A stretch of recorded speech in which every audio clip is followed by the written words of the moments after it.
ओम शांति। ओम शांति। तो विशेष आज नैतिक शिक्षा का जीवन में महत्व, इस विषय पर आज ये दूसरा दिन है। तो कल हम लोगों ने चर्चा की थी कि वर्तमान समय नैतिक मूल्यों की जरूरत क्यों है। आज समाज में जितने भी प्रॉब्लम्स हैं उन सब का कारण है नैतिक मूल्य। वास्तव में स्कूल कॉलेज जो खोलने का मूल उद्देश्य था,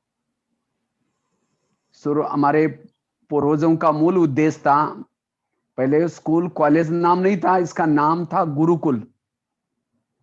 और उस गुरुकुल में बच्चों को अगर पढ़ाई जाए तो संस्कार बन जाएगी।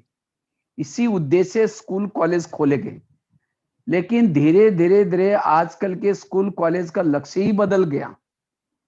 आजकल के स्कूल और कॉलेज का लक्ष्य है केवल बच्चों को पढ़ाना, पास कराना, नौकरी दिलाना। वास्तव में शिक्षा का उद्देश्य है चरित्रवान बनना, शिक्षा का उद्देश्य है गुणवान बनना, असत्य से सत्य की ओर जाना। लेकिन आज हम शिक्षा के लक्ष्य को भूल गए और इसीलिए आज प्रॉब्लम ही प्रॉब्लम है समाज में।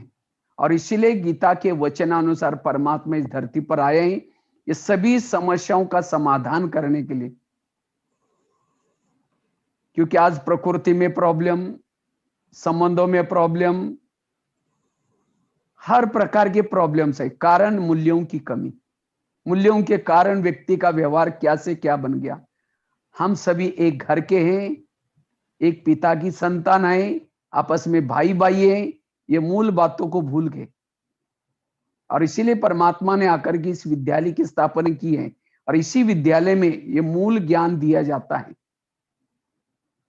और वास्तव में आजकल के जैसे बताया कि आजकल के बच्चों में केवल, चाहे स्कूलों में कॉलेज में, आईक्यू डेवलप की जाती है। और जिसकी केवल आईक्यू अच्छी है, ऐसे बच्चे यहां से तो पास हो जाते हैं, समाज में फेल हो जाते हैं। इसीलिए आईक्यू के साथ ईक्यू डेवलप करना, एमक्यू डेवलप करना, एसक्यू डेवलप करना, चार पांव मजबूत। इसके बारे में कल हम लोगों ने डिटेल देखा था। तो वास्तव में स्टूडेंट मतलब क्या है, स्कूल मतलब क्या है, एजुकेशन मतलब क्या है, अगर इसके अंदर के अर्थ को भी जीवन में लाएंगे तब भी जीवन में मूल्य आ जाएंगे, नैतिकता आ जाएगी। एक एक शब्द का हमने अर्थ बताया था। E for empowerment, D for discipline, U for understanding, C for character, A for attitude, T for tolerance, O for I for integrity, O for optimistic और एन फॉर नोबिलिटी, सज्जन। इस अनुसार चेक करो मैं कितना पढ़ा लिखा हूं, मेरे अंदर वैल्यूज कितने आ रहे हैं। लेकिन आज के बच्चों में ये वैल्यूज क्यों नहीं आ रहे, आज उसके ऊपर थोड़ा चर्चा करेंगे। इसके कारण और निवारण। आज के बच्चों के अंदर जो मूल्य, आज माँ बाप भी मेहनत कर रहे हैं, टीचर्स भी मेहनत कर रहे हैं, बच्चे भी मेहनत कर रहे हैं, लेकिन मूल्य क्यों नहीं आ रहे। उसके तीन चार कारण हैं। सबसे पहला कारण है मूल्यों की कमी के कारण। मूल्यों का कमी का कारण पहला है गलत संगत। कई कई मैं देखता हूं पूरा भारत में काफी सारे सरस्वती विद्या मंदिर से, बहुत अच्छे, मैं काफी सारे, करीबन 700-800 से ज्यादा स्कूल सरस्वती विद्यालय में गया हूं। नवोदय विद्यालय, डीएवी विद्यालय, केंद्रीय विद्यालय, ये भारत की जानी मानी स्कूल्स है और बहुत अच्छे संस्कार भी दिया जा रहा है। लेकिन जैसे गधा होता है ना, गधे को कितना भी श्रृंगार करो, बाहर आकर के लुटपुट कर लेता है मिट्टी में। तो इसी तरह आज के बच्चों की यही हालत है। चाहे टीचर मेहनत कर रहे हैं, माँ बाप भी मेहनत कर रहे हैं, वो बच्चा भी मेहनत कर रहे हैं, लेकिन अगर उसकी संगत गलत है वो गलत रास्ते में जाता है। इसीलिए अगर मुझे मूल्यवान बनना है, चरित्रवान बनना है, संगत अच्छी चाहिए। जैसा करोगे संग वैसा चढ़ेगा रंग, जैसा पियोगे पानी वैसी बनेगी वाणी। संगत के ऊपर ध्यान देने की जरूरत है।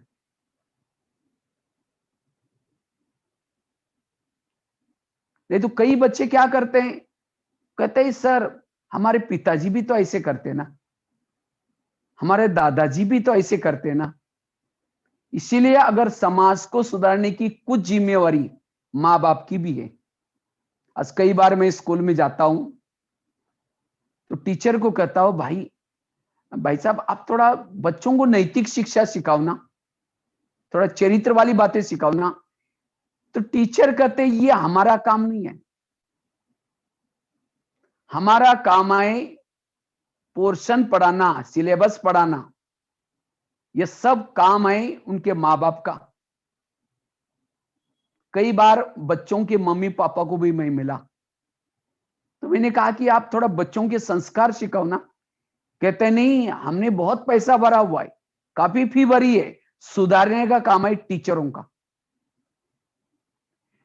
टीचर क्या कर रहे हैं, माँ बाप की तरफ उंगली कर रहे हैं, और माँ बाप क्या कर रहे हैं, टीचर की तरफ कर रहे हैं, और बच्चे बीच में बिगड़ता जा रहा है।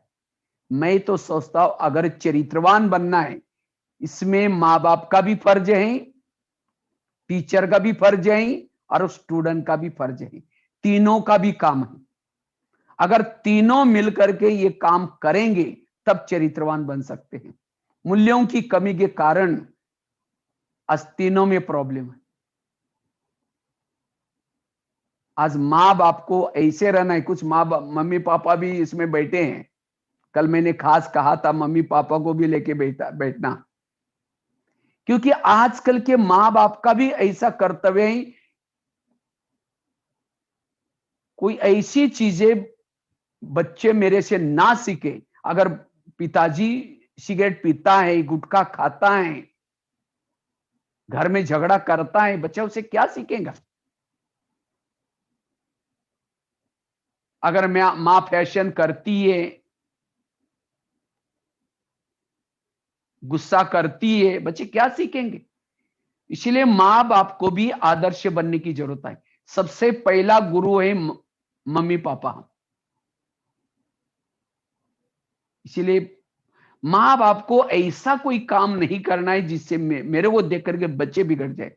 एक महाराष्ट्र में शिवाजी पैदा हुआ था। वो शिवाजी शिवाजी क्यों बना, जब बच्चा गर्भ में था, पेट में था, तो उसकी माँ जीजा माता क्या करती थी, अच्छे अच्छे ग्रंथ पढ़ती थी, अच्छे अच्छे साहित्य पढ़ती थी,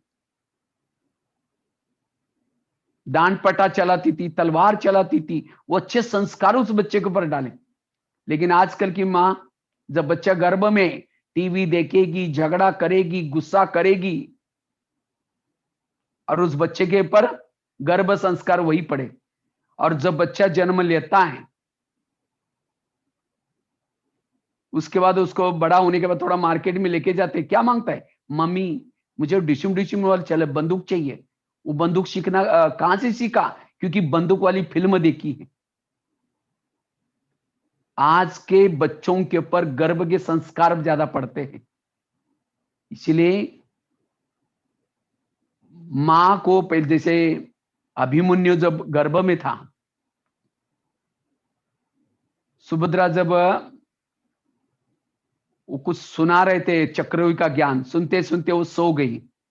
जितना तक सुना उतना तक वो पता चला उसको, लेकिन आगे का पता नहीं चला। इतने बड़े संस्कार बच्चे के ऊपर पड़ते हैं। फिर कहते हैं मेरे बच्चे बिगड़ते हैं, मेरा बच्चा मोबाइल के बिना रहता ही नहीं, मेरा बच्चा टीवी के बिना रहता ही नहीं। उसका गुरु कौन है। इसलिए मां बाप को अपने संस्कारों को अच्छा बनाने की जरूरत है। तो इसीलिए आज के बच्चों को जो संगत मिलनी चाहिए, और संगत केवल गलत बच्चों की नहीं, मां बाप की अच्छी संगत चाहिए, जो समाज में वो देख रहा है और उससे वो बच्चा कर रहा है, सीख रहा है। इसीलिए माँ बाप का बहुत बड़ा फर्ज है बच्चों के संस्कार बनाने का, साथ साथ टीचरों का भी फर्ज है। टीचर को कहते हैं आचार्य। अगर आचार्य में भी कोई प्रॉब्लम है, बड़ा सा मोबाइल लेकर के वो कुछ देख रहे, पीरियड चल रहे हैं और ये अपना मोबाइल में कुछ देख रहे, इसलिए आज के बच्चे जो गलत बनते हैं उसका कारण समाज भी दोष। इसलिए समाज में हमें अगर बच्चों को अच्छा बनाना है, माँ बाप का फर्ज है, टीचर का भी फर्ज है, साथ में उस बच्चे का भी फर्ज है।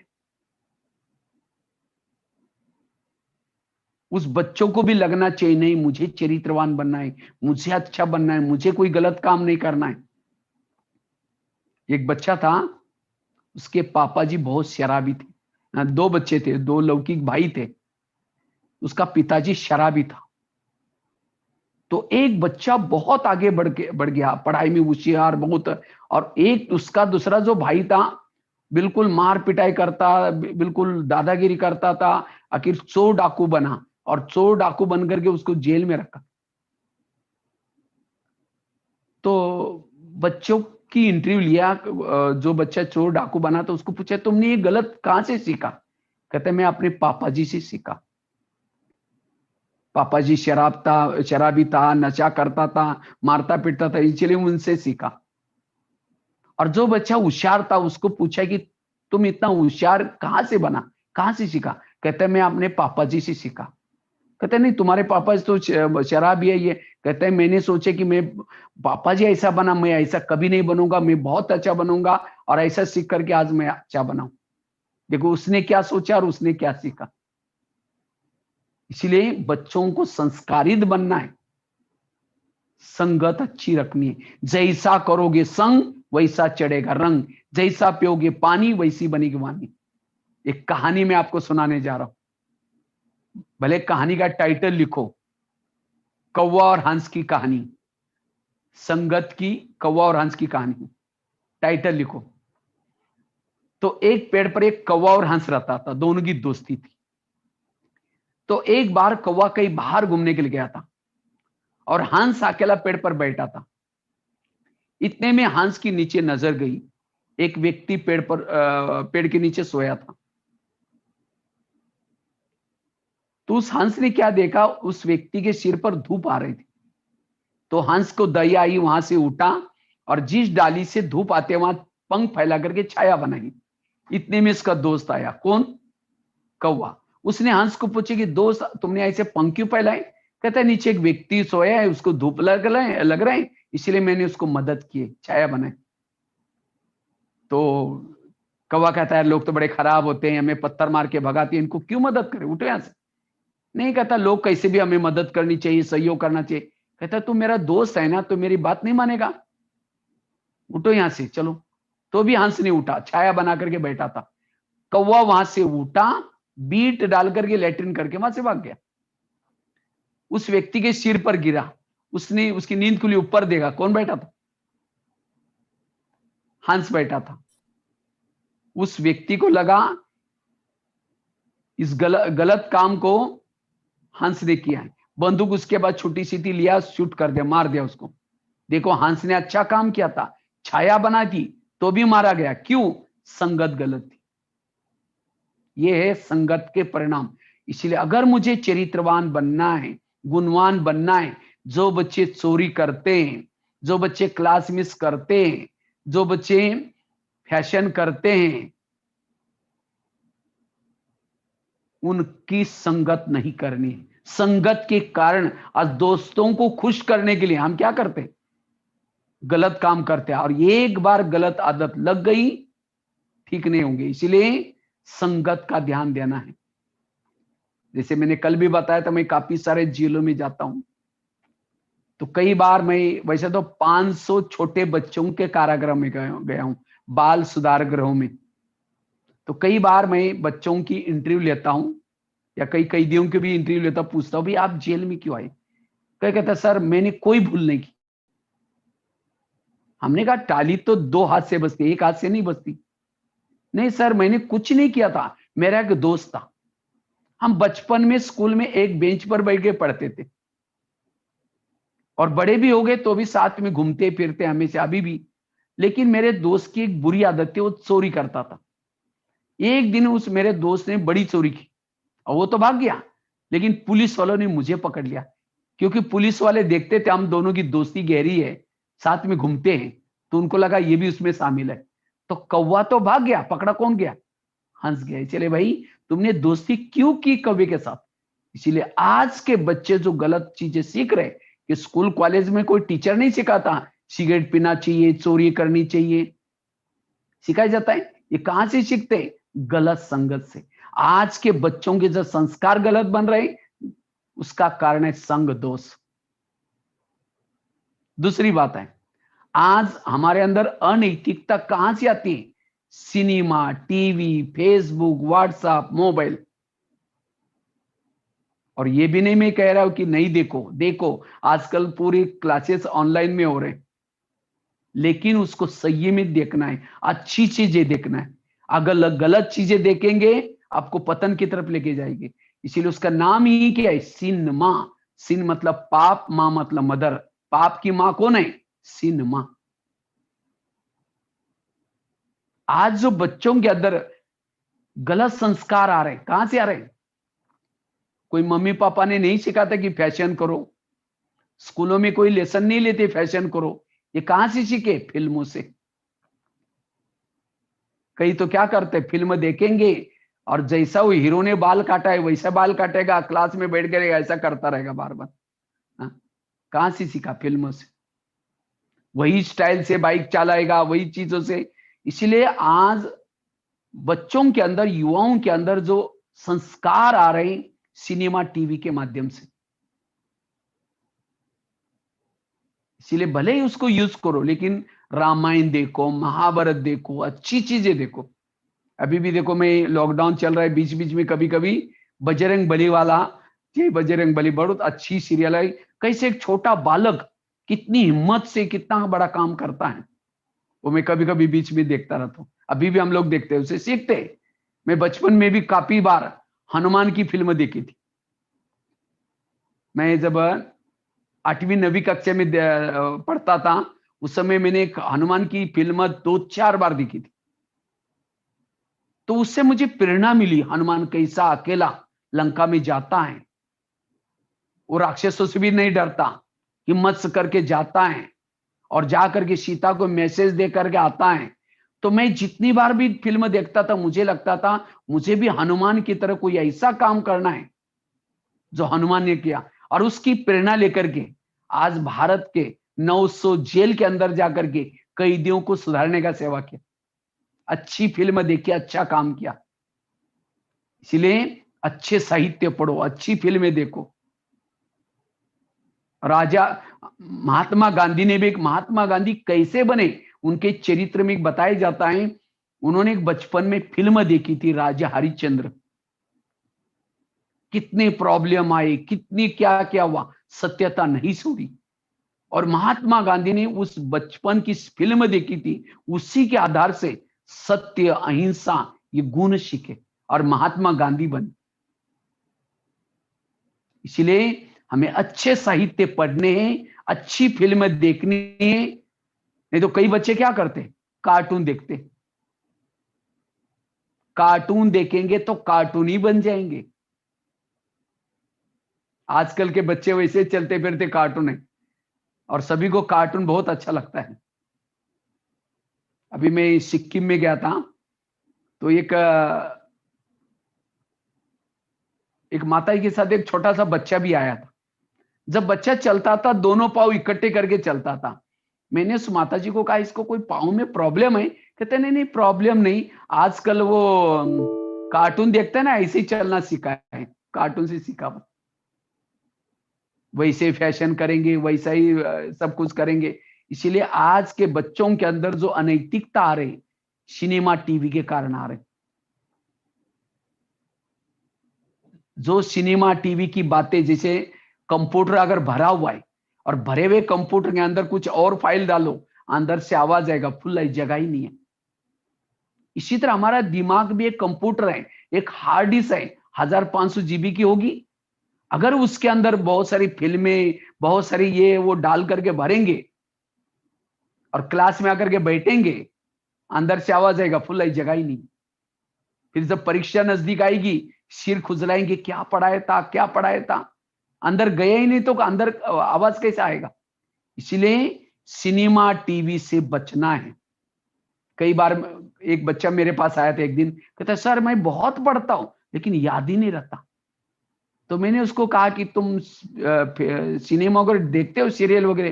कहता है हाँ सर देखता हूँ, रोज सवेरे 1 घंटा, शाम को भी 1 घंटा, और संडे के दिन तो सारा दिन ही 3-4 घंटा बैठता रहता हूँ टीवी के सामने। तो ये सारी बातें कहाँ जाएंगी? तो इसलिए विद्यार्थी जीवन में जितना सिनेमा टीवी से बचे रहेंगे उतना नैतिकता आएगी, अच्छी बातें आएगी।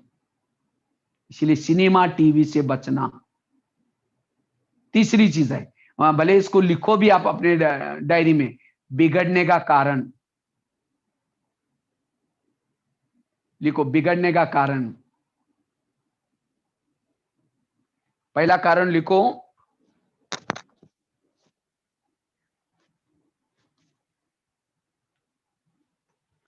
संग दोष।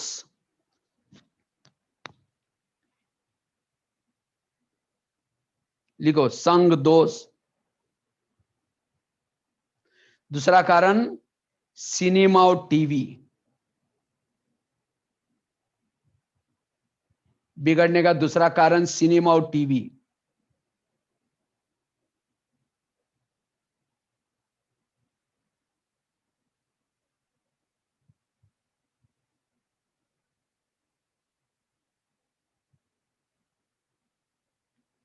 तीसरा कारण लिखो,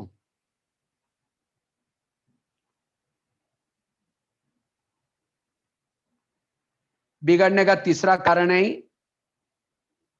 नशा, व्यसन। व्यसन या नशा। आजकल के छोटे छोटे, चलो आप लोग तो बहुत अच्छे बच्चे हैं, कल मैं वैसे तो देख रहा था, बहुत अच्छा कल्चरल प्रोग्राम बहुत अच्छा कर रहे थे, बहुत अच्छे बहनों ने तो काफी अच्छा ट्रेनिंग दिया है सभी को। काफी दिन से शायद आप लोग सुन रहे, बहुत अच्छे बाबा के बच्चे बनते जा रहे। लेकिन कई बच्चे क्या करते हैं, लेकिन ऐसा ही जीवन को संभाल कर रखना, नहीं तो कई बार माउंट आबू में कई माताओं के साथ छोटे छोटे बच्चे आते हैं, तो मैं कभी कभी बच्चों को, छोटी बच्ची आते हैं ना, पूछता क्या भविष्य में आप क्या करेंगे? कहेंगे मैं भी दीदी की तरह बनूंगी, मैं भी ब्रह्मा कुमारी बनूंगी। जब फिर कई समय के बाद माता जी जब मिलते हैं, मैं बोलता था छोटी कहाँ गई? अरे वो तो गुम हो गई, पता नहीं अभी आजकल आती नहीं। क्योंकि बड़े होने के बाद फिर, इसलिए बचपन के दिन भुला न देना। इसलिए आप लोग कभी भी नशा नहीं करना, नशा और व्यसन से बचना। एक अभी मैं उड़ीसा में कहीं गया था, तो एक स्कूल में जब मैंने गुटखे के बारे में बताया तो करीबन 10-12 बच्चे, छोटे छोटे बच्चे गुटखा खाते हुए मिले थे। क्योंकि ये नशा करने से आसुरी संस्कार आते हैं, गुस्सा आएगा, झूठ बोलेंगे, ये ऑटोमेटिकली जैसा खाओगे अन्न वैसा बनता है मन। अभी कुछ साल पहले एक बार ग्लोबल हॉस्पिटल में मैं गया था, तो हॉस्पिटल में एक 10वीं कक्षा की छात्रा थी, जिसके गले में नली डाल करके उसकी माँ सब्जी का सूप उसको पिला रही थी। तो मैंने इसके मम्मी को पूछा इसको क्या हुआ? कहा कि इसने 6 महीना तक गुटखा खाया था, और गुटखा खाने के कारण उसका मुंह का कैंसर हो गया, मुंह खुलना बंद हो गया। तो गुटखा खाना अच्छा है बुरा है? अगर कोई खाता उसको फील नहीं करना। गुटखे के 3 शब्द अपने डायरी में नोट करो, 3 शब्द हिंदी में। किया नोट? और 3 शब्द लिख करके उसके अंदर का बीच का जो ट है, ट को क्या करो, काट कर दो, बीच का ट काटो, और बाकी बचे हुए दोनों शब्द पढ़ो। क्या आएगा? आपने आप ही समझ जाना क्या आएगा, कितना बुरा अर्थ है अगर ऐसी चीज कोई खाएगा। इसीलिए कभी अगर कोई गुटखा खाता है, याद करना क्या खा रहे हैं। इसलिए कभी भी ऐसी चीज हमें नहीं खाना है। इसलिए इन चीजों के अर्थ में ही कितनी ये बड़ी है बुराई। इसलिए हमें ऐसी चीजों से बचना है। कभी भी नशा व्यसन नहीं करना। कहते हैं रावण रावण क्यों बना था? वो तो एक रावण था, आज तो घर घर में रावण पैदा हो रहे। क्यों? नशा। नशा करने वालों का इंद्रिय पर संयम नहीं होता। इसलिए हमें कभी भी यहां से प्रतिज्ञा करके जाना है, हम कभी भी नशा नहीं करेंगे। नशा करने वाले बच्चे बिगड़ते हैं। इसलिए आजकल होटल पर बोर्ड लगा रहता है। क्या लगा रहता है? होटल, हो सके तो यहां से टल। वो बोर्ड कहता है हो सके तो टलो, लेकिन कई क्या करेंगे? बाहर का होटल का खाना खाएंगे, नशा करेंगे, तो संस्कार कैसे बनेंगे? इसलिए अगर मुझे संस्कारित बच्चे बनना है, अच्छे बच्चे बनना है, नशे से बच करके रहना है। कभी भी जीवन में नशा नहीं करनी। चौथी चीज है, खान पान शुद्ध चाहिए। जिसका खान पान शुद्ध है वो अच्छे बच्चे हैं। इसलिए अगर मुझे अच्छे चरित्रवान बच्चे बनना है, खान पान अच्छा चाहिए। 4 चीजें बताई। आज के बच्चे क्यों बिगड़ते हैं? संगत, सिनेमा, नशा, गलत खान पान। जो हम खाना खाते हैं उसका खून बनता है, और जैसे खून वैसा विचार चलते हमारे, उससे हमारा मन बनता है। तो आज हमारा मन दूषित हो गया क्योंकि हमने भोजन ऐसा किया। कई क्या करेंगे बच्चे? टीवी के सामने थाली लेकर के बैठेंगे और खाना खाए, टीवी देखते हुए खाएंगे। हाँ, कितना खाया, क्या खाया वो भी पता नहीं है।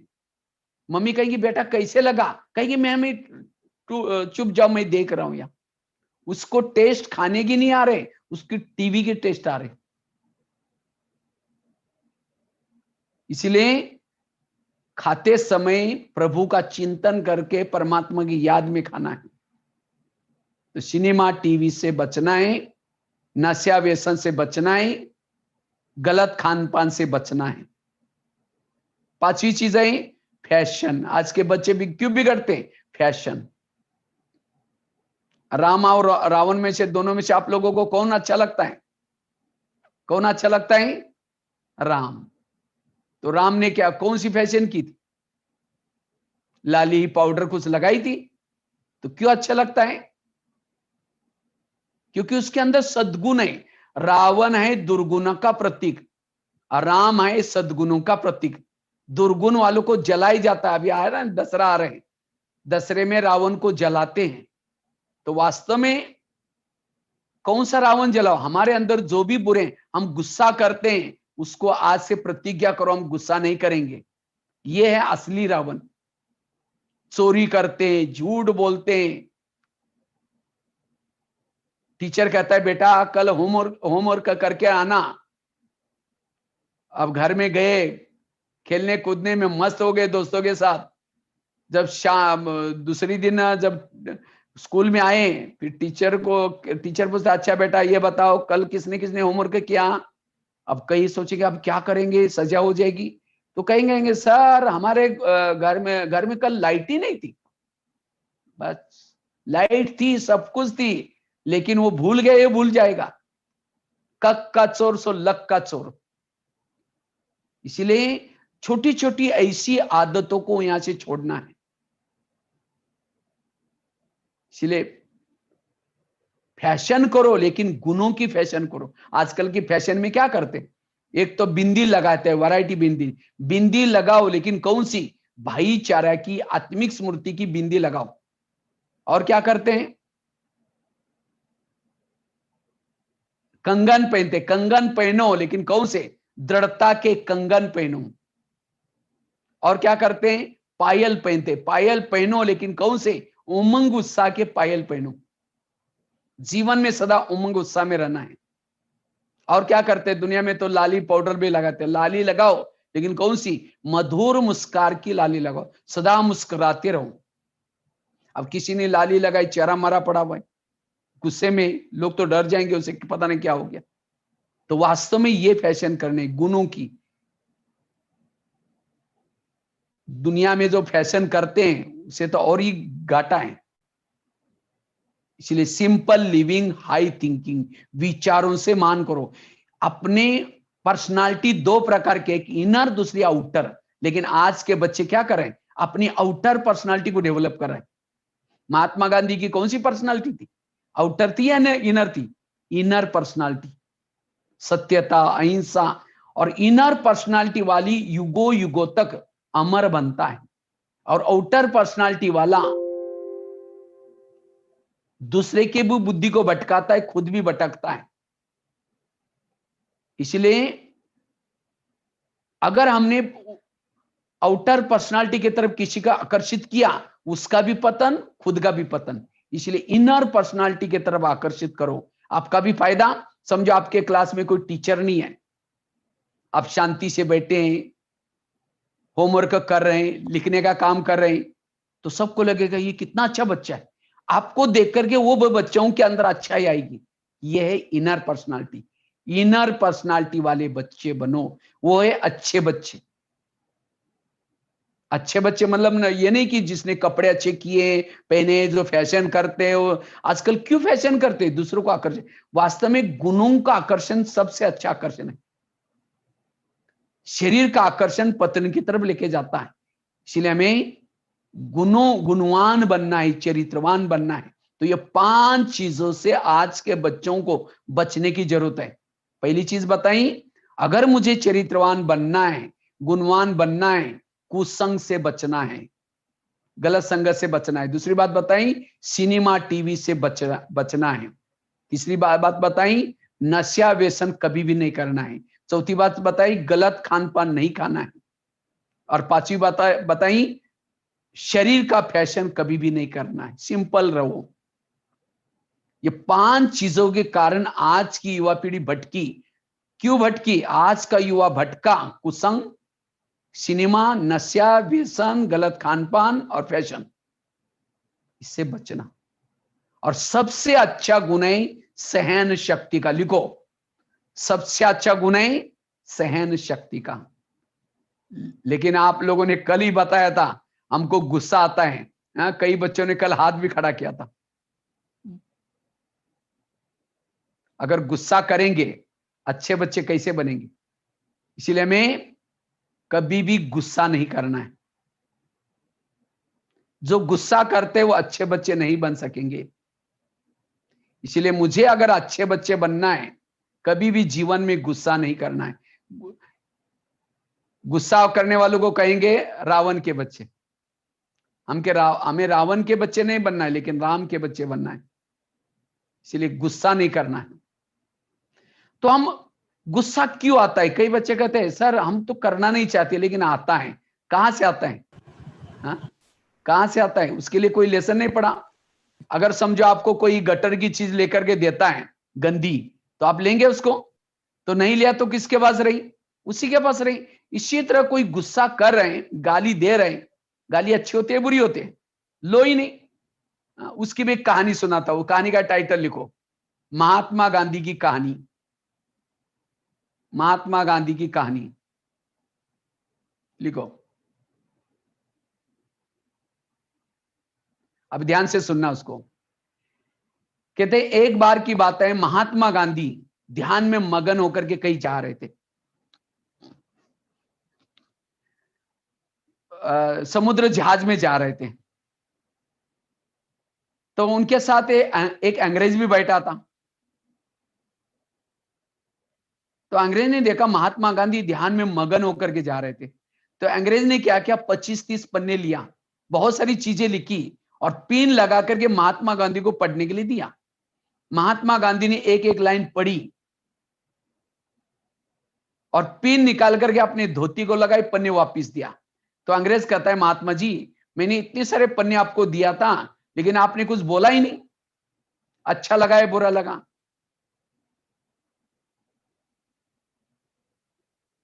तो महात्मा गांधी, वो अंग्रेज क्या करता है, 25-30 पन्ने लिया, बहुत सारी चीजें लिखी और लिख करके पिन लगा करके महात्मा गांधी को दिया। महात्मा गांधी ने लाइन लाइन पढ़ी, पिन लिखा, क्योंकि उसके ऊपर गालियां लिखी थी महात्मा गांधी के नाम से। उस समय महात्मा गांधी हाथ जोड़ के कहते हैं आपका बहुत बहुत धन्यवाद, वो पिन मेरे काम की थी इसलिए रख दी, बाकी पन्ने मेरे कोई काम के नहीं इसलिए वापस कर दे। तो कोई गाली देता है कोई काम किए हैं? गाली देने वाला देके चला गया, खराटे मार करके सो गया, लेकिन जिसने ली उसको रात भर नींद नहीं आ रही।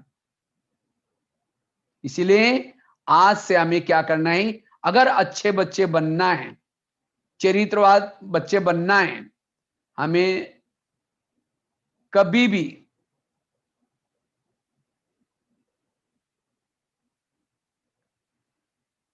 अगर अच्छे बच्चे बनना है, चरित्रवान बच्चे बनना है,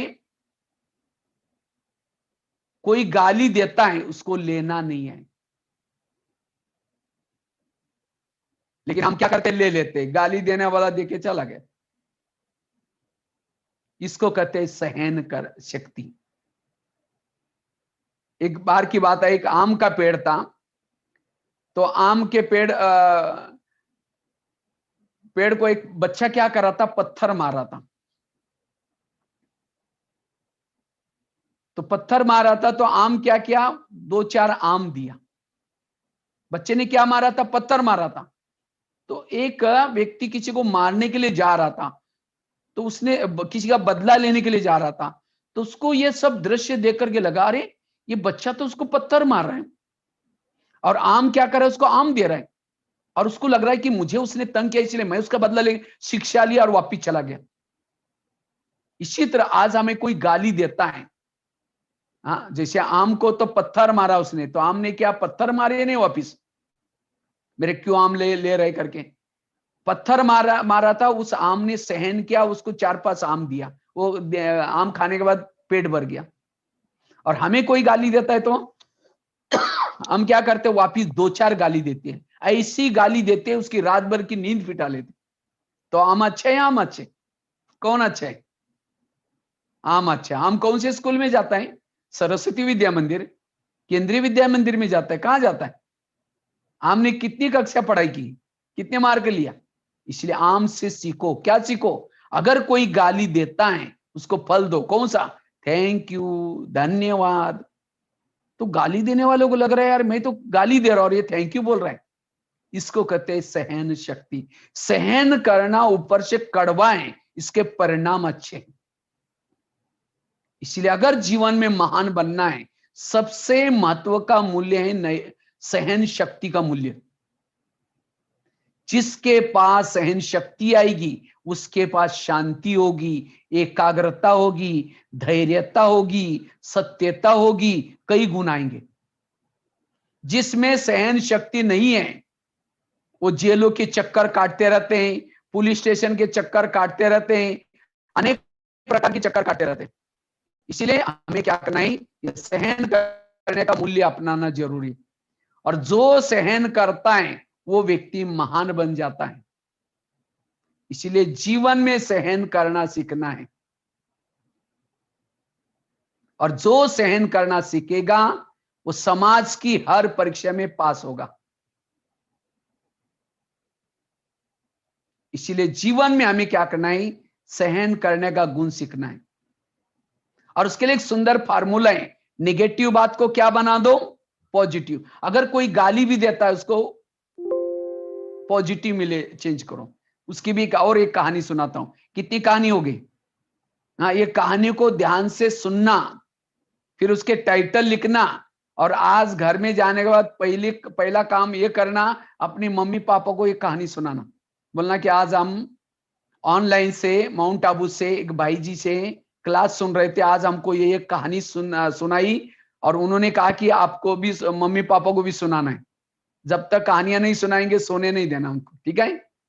तो ताकि आपको भी याद रहेगी, दोहराने से और पक्की हो जाएगी, और कुछ आप गलती करेंगे आपको याद दिलाएगी, अरे तुमने उसी दिन अच्छी कहानी सुनाई थी।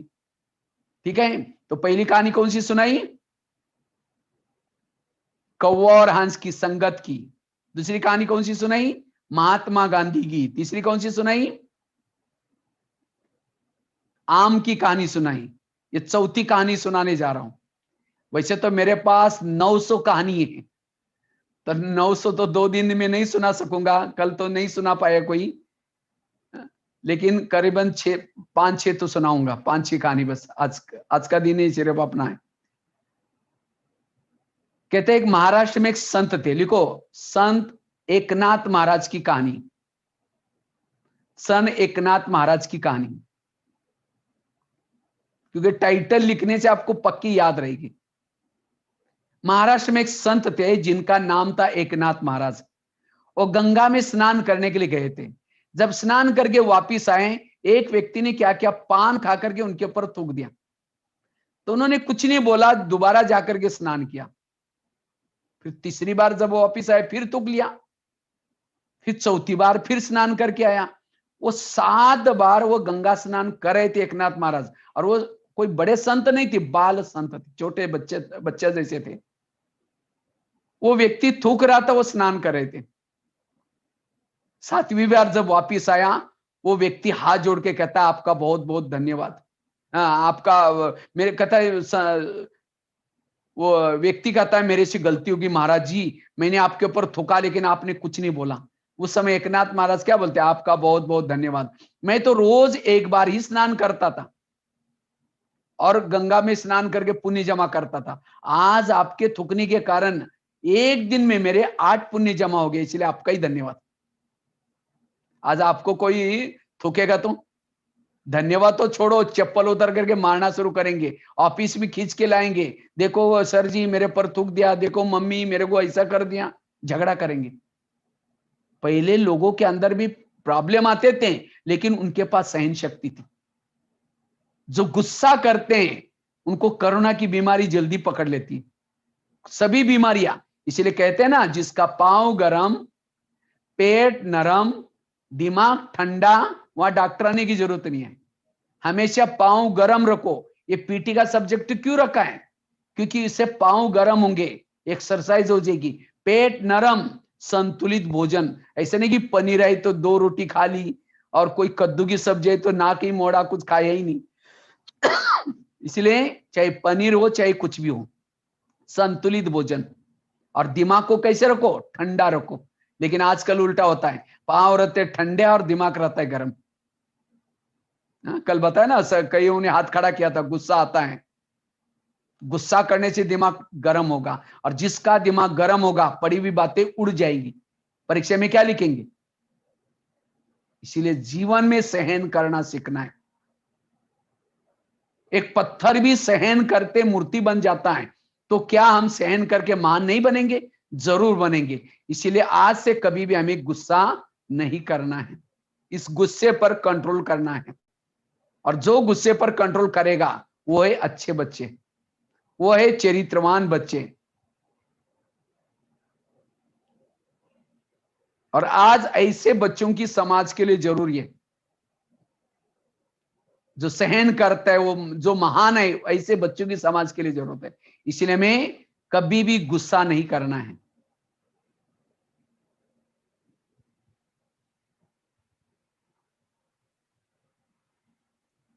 उसके लिए फार्मूला क्या सुना रहा था, नेगेटिव को क्या बना दो, पॉजिटिव। उसकी और एक स्टोरी लिखो,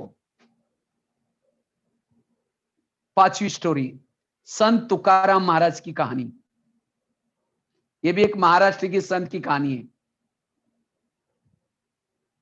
कहते हैं एक महाराष्ट्र में एक संत थे जिनका नाम था तुकाराम महाराज। वो बहुत भक्ति करते थे विठ्ठल की। लोगों ने उसको भक्ति करने के लिए मना किया, तभी छोड़ा नहीं। तो एक दिन सभी लोगों ने पकड़ करके क्या किया, वो संत के गले में सब्जी की माला पहना दी। बैंगन, टमाटर, आलू, मटर, मिर्ची, नींबू, मुंह काला किया, उनके बाल उतार दिए और उसको एक गधे पर बिठा दिया। और गधे पर बिठा करके उस गधे को गली गली में घुमा करके उसकी बेइज्जती की। इतना ही नहीं, उस तुकाराम महाराज जी को घर के सामने लाया, पत्नी को अंदर घर से बुलाया और कहा इनको बहुत समझाया लेकिन नहीं माना, इसलिए ऐसा किया। जब उसकी पत्नी देखती मेरे पति के साथ ऐसा किया, सबको गाली देती है। जब गाली देते तुकाराम महाराज अपनी सब्जी की माला दिखा करके कहते हैं इनको गाली क्यों दे रहे, ये लोगों ने अपने लिए 8 दिन के लिए सब्जी ला कर दी। नेगेटिव बात को क्या बना दिया, पॉजिटिव। और कहा इनको गाली मत देना, जब मेरी शादी हुई थी उस समय बारात नहीं निकली थी, आज ये लोगों ने पूरी गांव में भी मेरी बारात निकाल करके लाई, इनको गाली मत देना। और कहा इनको गाली मत देना। जब मुझे घुमाने के लिए लेके गए थे, धूप बहुत तेज थी और तेज धूप में लोगों ने पाँव में कुछ नहीं पहना था, इन सब के पाँव में छाले फोड़े आएंगे, मुझे कुछ नहीं हुआ, मैं आराम से पर गधे पर बैठा था। और कहा इनको गाली मत देना। जब मुझे घुमाने के लिए लेके गए थे ये लोग, मेरे सिर में बहुत फोड़े हो गए थे, ये लोगों ने मेरे बाल उतार करके हल्दी लगाई, दवाई की, अब मेरे ठीक हो जाएगा। बुराई को भी अच्छाई में बदला, इसको कहते जीवन जीने की कला। इससे हमारे अंदर सहन शक्ति आएगी। और जिसने सहन करना सीखा, गुस्से पर कंट्रोल किया, आज जो गुस्सा करते हैं वो जेलों में जाएंगे, पुलिस स्टेशन जाएंगे, हॉस्पिटलों में जाएंगे, कोर्ट कचहरी में जाएंगे, उनका पूरा जीवन पैसा इसी में चला जाता है। तो पढ़ लिख करके क्या फायदा हुआ? इसलिए यहां से पक्का करके जाओ, मुझे जीवन में सहन करना है, मुझे कभी भी गुस्सा नहीं करना है। इसलिए आज के जमाने में आज तनाव आता है, किसी को टेंशन आता है, कोई सुसाइड करता है। क्यों करता है? क्योंकि उसने सहन करना नहीं सीखा। इसलिए जीवन में सहन करना सीखना है। अभी मैं पूना में गया था मार्च महीने में, एक एरोडा जेल में। तो वहां काफी सारे यंग जेल कैदी बैठे थे। तो मैंने एक कैदी को पूछा, भाई तुम जेल में क्यों आए? कहता मैं इंजीनियरिंग कॉलेज का स्टूडेंट हूं, मेरा आईआईटी में पहला नंबर आया और मुझे एक महिंद्रा एंड महिंद्रा कोई कंपनी में जॉब मिला।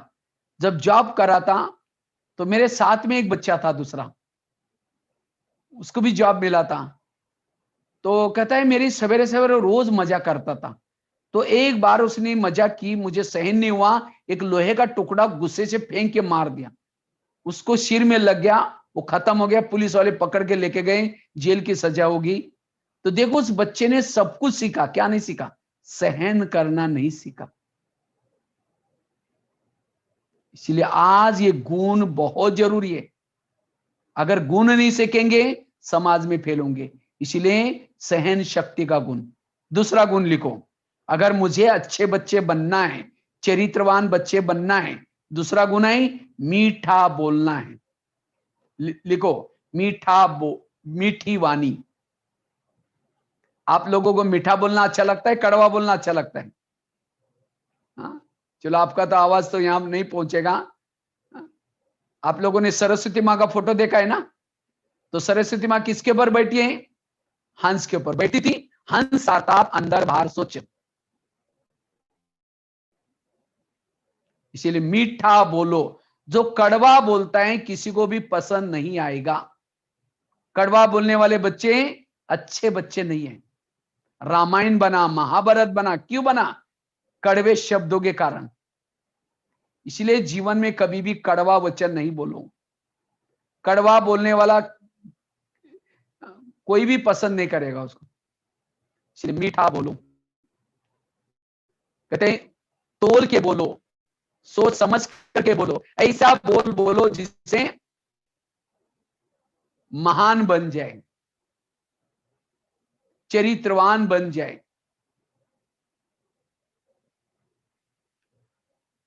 दोनों साइकिल पर जा रहे हैं, टक्कर लग गई। ये कहता गधा तुमको दिखाई नहीं पड़ा, दूसरा कहेगा तुम भी गधा, लात मारना शुरू कर दे। अगर वही इसमें से एक बेटा बोलता भैया तुमको कुछ लगा तो नहीं, दूसरा कहेगा भैया मुझे कुछ नहीं बोला, झगड़ा मिट गया। मीठा बोलने से झगड़ा मिट जाता है। इसलिए कभी भी हमें कड़वा वचन नहीं बोलना है। कड़वा बोलेंगे हमें कोई भी पसंद नहीं करेगा। इसलिए हमेशा मीठा बोलो। जो मीठा बोलता है वो सबको प्रिय होता है। उसकी भी एक कहानी लिखो, कौवा और कोयल की कहानी लिखो। कौवा और कोयल की कहानी। एक पेड़ पर एक कौवा और कोयल रहते थे। लेकिन एक दिन कौवा क्या करता है, दुनिया छोड़ करके जा रहा था। तो कोयल ने कहा कि क्यों जा रहे हैं? कहता है मैं जहां भी जाता हूं, जिधर भी जाता हूं, सब लोग मुझे पत्थर मार के भगा रहे हैं, मुझे नहीं रहना है। तो कवि ने कहा, कोयल ने कहा कि भैया मुझे तो कोई नहीं मारता, तुम्हारी वाणी ठीक नहीं इसलिए तुम्हें लोग मारते हैं, तुम अपनी वाणी भी सुधार लाओ, कहीं जाने की जरूरत नहीं। इतने में कवि की नजर कोयल के गले के हार के ऊपर गई। कहा कि बहन तुमने हार कहां से लाया? कहते मैं स्वर्गलोक में गई थी, वहां मैंने गीत गाया था और उसी गीत की गिफ्ट है। कहता ठीक है मैं भी जाऊंगा, मैं भी गीत गाऊंगा। कहा कि जाना लेकिन अपनी वाणी को सुधार के जाना। कौवा कहता ठीक है। कौवा उतावला हो गया, कब मैं जा करके गीत सुनाओ और उस कोयल की तरह हार पहन करके सबको दिखाऊंगा। तो बिना वाणी सुधारते कौवा क्या करता है, इंद्रदेव के पास गया और कहता है मेरी एक बहन आई थी, उसने बहुत सुंदर गीत गाया था, आप लोगों ने उसको गिफ्ट भी दिया था, मैं उसका ही भाई हूं। तो इंद्रदेव को लगा सचमुच भाई होगा क्योंकि दोनों का कलर सेम है। तो सभी को सभागृह में बुला करके लिया और कवि को कहा कविता चालू करो। लेकिन जब उसने कविता चालू की, उसकी वही वाणी थी। तो वाणी सुनकर के सबके कान फटने लगे। जब कान फटने लगे तो कवि को सभी ने क्या किया, वहां से भगा दिया। तब कोयल का याद आया कि कवि को याद आया कोयल ने क्या कहा था, तुम कहीं भी जाओ वाणी सुधार के जाओ। तो इसीलिए कहने का मतलब, हम कहीं भी जाना है अपने मीठा बोलना जरूर सीखना है। जो मीठा नहीं बोलेगा उसको कोई भी पसंद नहीं करेगा। इसलिए हमेशा मीठा बोलो, तोल के बोलो, सोच समझ करके बोलो। जब महाभारत हुआ था, कारण क्या बना? इंद्रदेव इंद्रप्रस्थ बना था। उस समय दुर्योधन क्या करता है, वो इंद्रप्रस्थ देखने के लिए आया था। इतना सुंदर बना था तो जगह जगह पर उनको पानी दिखता था। जब फर्श थी, फर्श के अंदर चेहरा दिखता था, लेकिन दुर्योधन को क्या लगा, ये पानी है, वो बहुत धीमे से चलता है। तब उसको लगा ये कुछ गिला नहीं हो रहा है, ये तो कुछ ऐसी चीज हो गई, दौड़ जोर से जाने लगा। तो एक जगह पर सचमुच वाला पानी था, उसके अंदर गिर गया। ऊपर से द्रौपदी ने देख लिया और इतनी जोर से हंसते हैं और कहते हैं अंधे की औलाद अंधे करके इतनी हंसती हैं। और उस समय दुर्योधन को लगा मेरा इसने अपमान किया, मैं भी इसका बदला लूंगा। अगर उसी समय द्रौपदी कहती भैया तुमको कुछ लगा तो नहीं, तुम कैसे गिर गए, तो उसको कुछ नहीं होता। इसीलिए वास्तव में जो अगर वो मीठा बोलते भैया तुमको कुछ लगा तो नहीं, अभी भी मैं ये करके, तब उसको कुछ नहीं होता। इसीलिए हमें हमेशा मीठा बोलना है, कभी भी कड़वा वचन नहीं बोलो। हाँ, जीभ को हड्डी नहीं लेकिन हड्डी हड्डी तोड़ने का काम करती है। इसीलिए भगवान ने 32 दांत बनाए, किसी लिए पहरे वाले रखे, ताकि जीभ कोई गलत काम नहीं करे। लेकिन क्या होता है, 32 पहरे वाला का भी जीभ नहीं मानती, बाहर आएगी गाली देके फिर अंदर चली जाएगी। तो जीभ को अपने कंट्रोल में रखना, संयमित रखना, कभी भी ऐसे शब्द नहीं बोलना, मीठा बोलना। कितने गुण बताए, मैं शॉर्ट शॉर्ट में बता रहा हूं। पहला बताया सहन शक्ति का गुण, दूसरा बताया मीठी वाणी,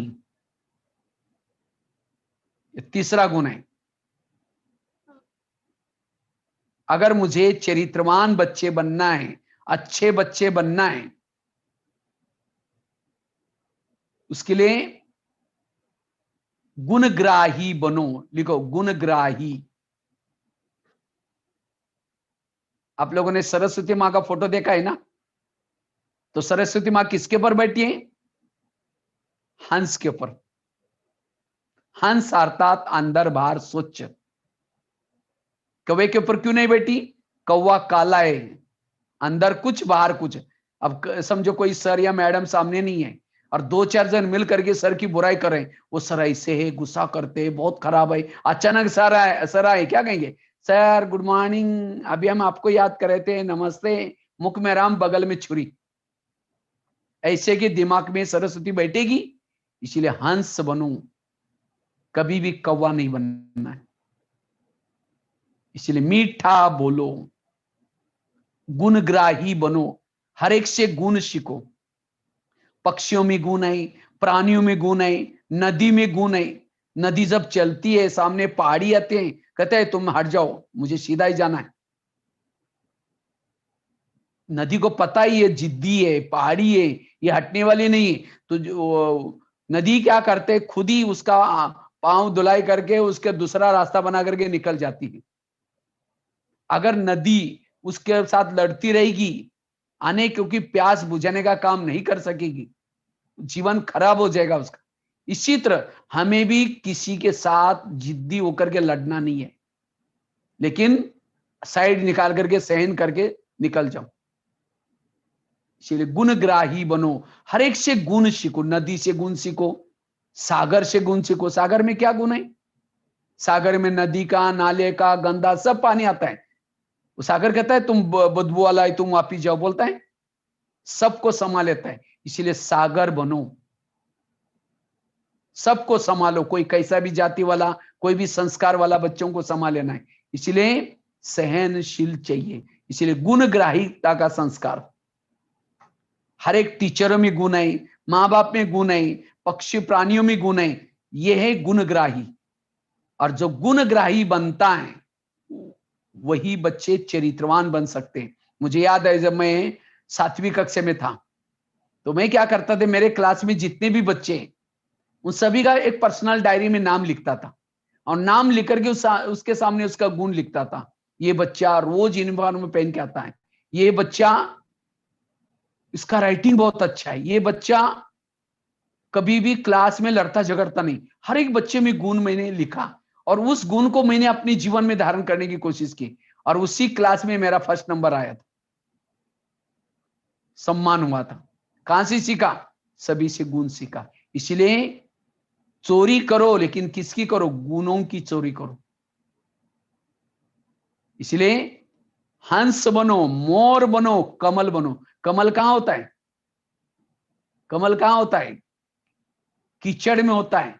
अगर उसके ऊपर कीचड़ डालो, पानी डालो, गंदा भी नहीं होगा, गीला भी नहीं होगा। इसी तरह दुनिया भी कीचड़ आई, इंटरनेट, फैशन, व्यसन, कितनी गंदगी है, लेकिन उसी गंदगी में रहते हुए भी कमल बनो। इन सभी चीजों में रहते हुए भी उसे बच करके रहना, न्यारे प्यारे रहना, तब सरस्वती दिमाग में बैठेगी। और जहां सरस्वती है, एक बच्चा मेरे पास आता है, कहता है सर पैसा कमाने की टैक्ट क्या है सर? मैंने कहा पैसा कमाना है ना, इस विद्यार्थी जीवन में सरस्वती मां को प्रसन्न करो, बस प्रसन्न करो। मतलब कोई फोटो रख करके पूजा करने की जरूरत नहीं, सरस्वती को दिमाग में बिठाओ। कब बैठेगी? जब हंस बनेंगे, कमल बनेंगे, मोर बनेंगे, तब। और जहां सरस्वती है वह लक्ष्मी अपने आप आएगी। लक्ष्मी तो क्या, जहां सरस्वती है सारी देवी आएगी। मुझे लगता है स्कूल कॉलेज में सभी देवियों के फोटो नहीं होते, केवल सरस्वती का फोटो होता है। इसी तरह जिसने विद्यार्थी जीवन में सरस्वती मां को प्रसन्न किया है, वह सभी देवी आएगी, वो महान बनेगा। इसलिए गुणग्राही बनो। तो ये सारी बातें, वैसे तो टाइम तो फास्ट जा रहा है, और एक लास्ट की कहानी सुना करके मैं पूरा करता हूं। तो कितनी कहानी हो जाएगी? पहली कहानी कौन सी सुनाई? कौवा और हंस की कहानी, संगत की। दूसरी कौन सी सुनाई? मैं बार बार आपको गिना रहा हूं ताकि आज का लेक्चर आपको सदा याद रहेगा। दूसरी कहानी कौन सी सुनाई? महात्मा गांधी की। तीसरी कौन सी सुनाई? आम की, पत्थर मारा उसने क्या दिया? फल दिया। चौथी कौन सी सुनाई? एकनाथ महाराज की। पांचवी कौन सी सुनाई? तुकाराम महाराज की। छठी कौन सी सुनाई? कौवा और कोयल की। मीठी मीठी नाई वाणी बोला तो उसका परिणाम, छठी। सातवीं कहानी सुना रहा हूं, लिखो, 3 मूर्तियों की कहानी। 3 मूर्तियों की कहानी। तो ये जो मैंने आपको बातें सुनाई, सब छोड़ के जाएंगे, लेके जाएंगे। कहते हैं एक व्यक्ति ने 3 मूर्तियां बनाई थी, तीनों का पेंटिंग एक जैसा, कलर एक जैसा, साइज एक जैसी, लेकिन तीनों की कीमत अलग अलग। एक मूर्ति की कीमत थी 100 रुपए, दूसरी की कीमत थी 200 रुपए, और तीसरी मूर्ति की कीमत थी 300 रुपए। तो एक व्यक्ति मूर्ति खरीद करने के लिए गया, कहते कि कितने में? कहता है 100 रुपए वाली, दूसरी 200 और तीसरी 300। तो जो लेने वाला आया था कहता है कि भाई कलर एक जैसा है, पेंटिंग एक जैसा है, कीमत अलग अलग क्यों? कहता है मैं बताता हूं। उसने क्या किया, 100 रुपए वाली मूर्ति ली जिसने बनाई थी, और उसने क्या किया, उसके कान में 1 रुपए का कॉइन डाल दिया, 1 रुपए डाल दिया, वो दूसरे कान से फड़क से निकल गया। कहा कि इसलिए इसकी कीमत 100 रुपए रखी है। दूसरी मूर्ति ली, उसके कान में भी 1 रुपए का कॉइन डाल दिया, वो मुख से निकल गया, इसलिए कीमत 200 रुपए। तीसरी मूर्ति ली, उसके कान में भी क्या किया, 1 रुपए का कॉइन डाल दिया, वो क्या हुआ, अंदर पेट में चला गया, और इसीलिए कहा इसकी कीमत 300 रुपए। दिखने में एक जैसी है, साइज एक जैसी है, लेकिन कीमत अलग अलग। क्यों? क्योंकि तीनों के अंदर की विशेषता अलग अलग। तो आप कौन सी लेंगे, कौन सी लेंगे? 300 रुपए वाले ही लेंगे। हाँ, कई बच्चों की दिखने में ऐसे सब कुछ है, लेकिन फिर भी कई बच्चे क्या करेंगे, जैसे हमने आपको बातें सुनाई, कल से मैं आपको सुना रहा हूं, सुनेंगे और सुन करके यहां सुन करके बाहर से निकाल दिया, उसको कहेंगे कुंभकर्ण। पानी डाला, दूसरे कान से निकल गया, और कुंभकर्ण की कीमत कितना, 100 रुपए। हाँ, 1 साल तक टीचर क्या करता है, लेसन पढ़ाता है, लेकिन जब रिजल्ट आता है, किसी को 30%, किसी को 50%, किसी को 80%। 80% वाले के कान में टीचर बोलता था, सभी को एक जैसे पढ़ाया, लेकिन अलग अलग। क्यों? वो 30% वाला लास्ट में बैठता था, और बैठ करके बाजू वालों के साथ चिमटी लेने का काम करता था। उसको लग रहा है टीचर को पता ही नहीं मैं क्या कर रहा हूं, और इसीलिए इसको 30% आया, क्योंकि उसकी संगत गलत थी। और जो 80% वो ध्यान से सुनता था, एकाग्र होकर के सुनता था, कई सुनेंगे और घर में जाकर के क्या करेंगे, समझो मैंने आपको बहुत अच्छी बातें बताई, टीवी नहीं देखना, गलत संगत नहीं करना, ये नहीं करना, और घर में जाकर के टीवी देख रहे, मोबाइल में कुछ गेम खेल रहे, ये कर रहे, टाइम वेस्ट कर रहे। फिर कहेंगे हमारे क्लास में 2 दिन से हमारे माउंट आबू से ऑनलाइन से हमने क्लास सुना था, उन्होंने कहा कि टीवी नहीं देखना चाहिए, ये नहीं करना चाहिए। देख भी रहे और बोल भी रहे, इसको कहेंगे तोताराम। और तोते की कीमत कितना, 200 रुपए। तो तोताराम नहीं बनो। हाँ, कहते एक व्यक्ति ने तोता पाला था, और जब भीग रहा था, मालिक कहता है तोताराम नलके पर नहीं बैठना चाहिए, भीग जाओगे। वो बैठा है, वही भीग भी रहा है, कहता है तोताराम नलके के नीचे नहीं बैठना चाहिए, भीग जाओगे। इसीलिए तोताराम नहीं बनना हमें, जो भी बातें सुने उसको आचरण में लाना है। और कई सुनेंगे और पेट में डालेंगे, इस भाई साहब ने 2 दिन में हमको इतनी अच्छी बातें बताई, हमारे हित की बातें बताई, आज से हम कभी टीवी नहीं देखेंगे, गलत चीजें नहीं देखेंगे, टाइम वेस्ट नहीं करेंगे, कभी झूठ नहीं बोलेंगे, गुस्सा नहीं करेंगे, एक एक चीज को पेट में डालेंगे। उसकी कीमत 300 रुपए। तो 300 रुपए वाला कौन कौन बनेगा, हाथ खड़ा करो। जो जो 300 रुपए वाला बनेंगे, हाथ खड़ा करो। अच्छा, कईयों के हाथ दिखाई पड़ रहे हैं। हाँ, इतना छोटा सा हाथ कर रहे हैं, मतलब क्या 50 रुपए वाले हैं, 150 रुपए वाले हैं। हाँ, जो 300 रुपए वाले एकदम ऊंचे ऊंचे हाथ होंगे उसके। चलो, बहुत अच्छा है। लेकिन वो भी 300 रुपए वाला भी कब तक, शाम तक? शाम तक 300 रुपए वाला बनेंगे, या हमेशा के लिए? हमेशा के लिए। हमेशा के लिए कौन बनेगा, जो आज से जो जो बातें सुनाई उसको जीवन में लाएंगे, तो 300 रुपए। और 300 रुपए वाले बच्चे देश के, समाज के कोई काम के हैं, बाकी 100 रुपए वाला, 200 रुपए वाला कोई काम का नहीं है। वो देश के लिए, समाज के लिए, माँ बाप के लिए बोझ है। इसलिए 300 रुपए वाले बच्चे बनो, चरित्रवान बच्चे बनो। तो ये 7 कहानी, और आगे की कहानी फिर कभी बाद में मिलेंगे तब सुनाएंगे।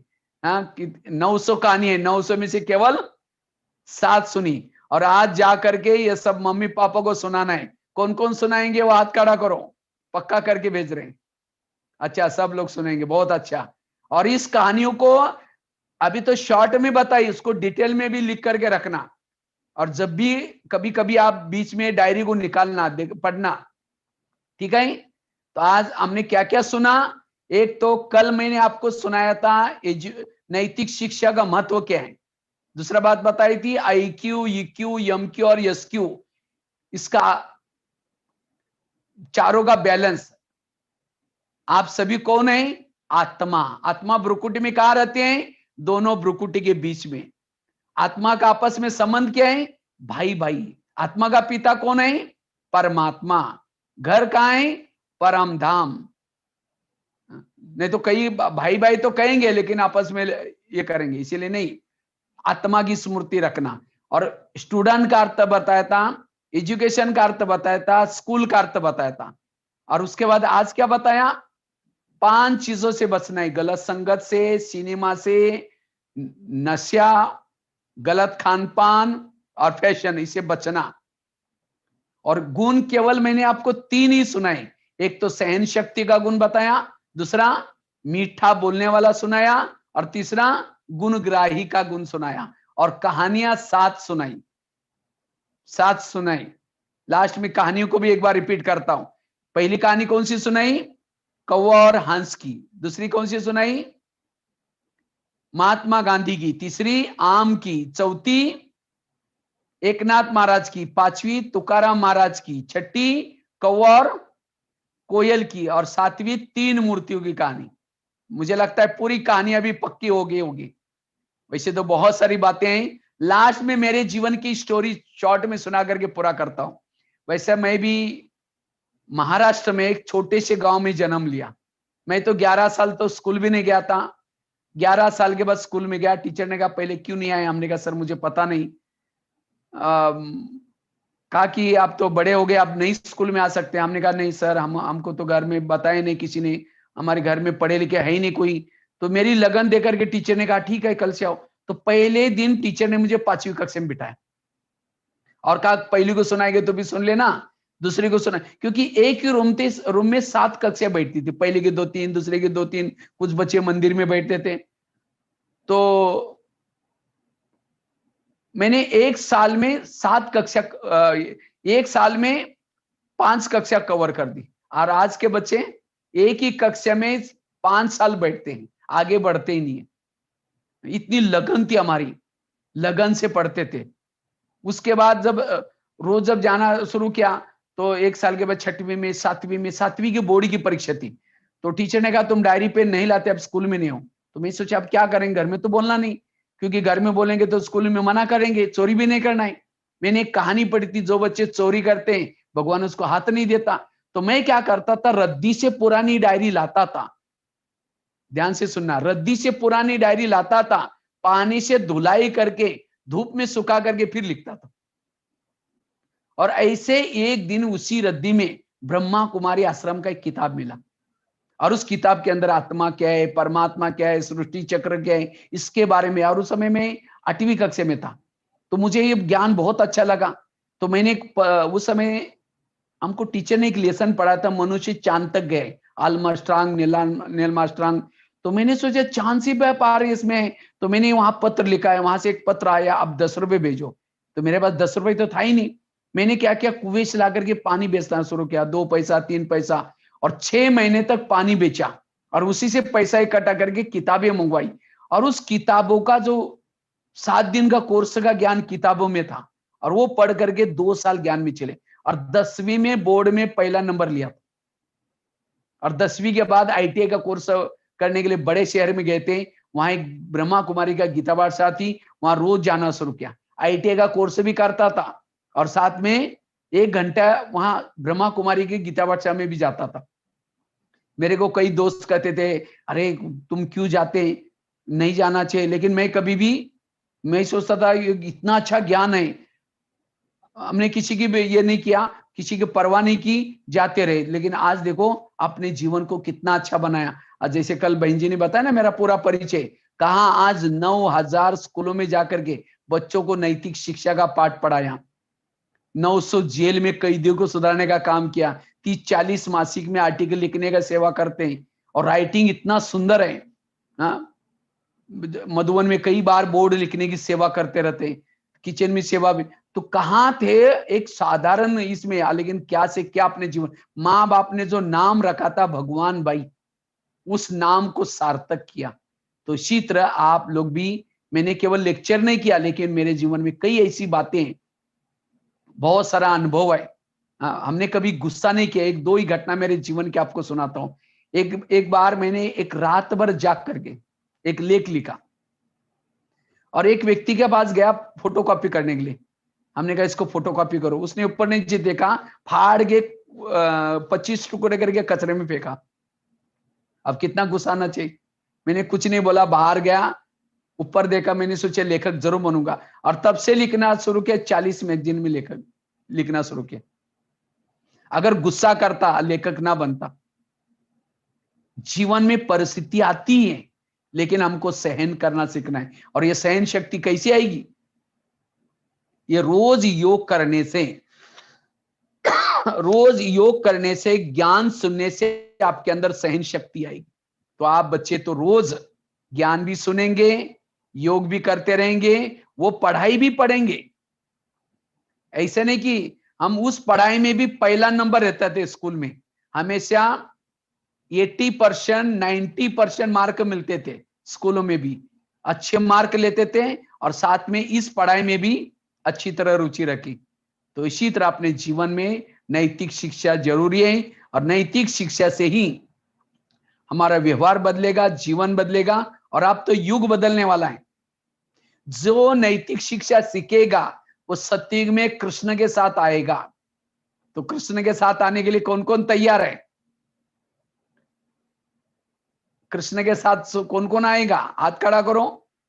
वाह वाह वाह, चलो बहुत अच्छी हिम्मत है। लेकिन कब आएंगे? जब ये रोज सेंटर की पढ़ाई पढ़ेंगे, रोज ज्ञान सुनेंगे, मुरली सुनेंगे, तब आप सतयुग में कृष्ण के साथ आएंगे। ठीक है? तो बहुत सारी बातें हैं, लेकिन आज की इतनी जो बातें सुनाई, उसको भी जीवन में लाएंगे, तब भी आप अच्छे बच्चे बनेंगे। ठीक है? इसी के साथ साथ बहुत बहुत धन्यवाद। लास्ट में हम मेडिटेशन करेंगे। अब सभी कमर सीधी करके बैठेंगे। जैसे कल हम लोगों ने मेडिटेशन किया था, आज भी करेंगे। सभी कमर सीधी करके बैठेंगे।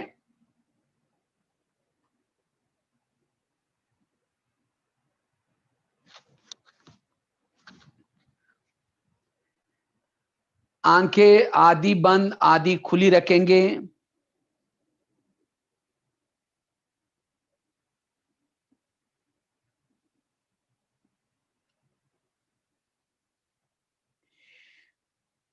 मैंने आपको आंखें बंद करने के लिए इसीलिए कहा, क्योंकि आंखें खोल करके सारा दिन हम इस संसार की बातें देखते हैं।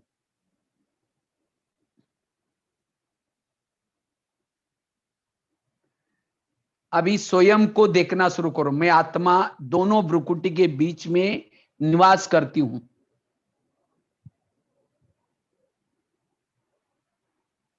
मैं आत्मा इस संसार से भी पार, चांद सूरज तारगन से भी पार, परम धाम से आई हूं।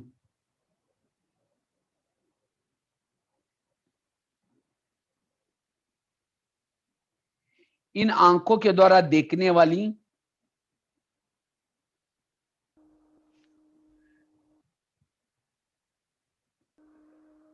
कानों के द्वारा सुनने वाली,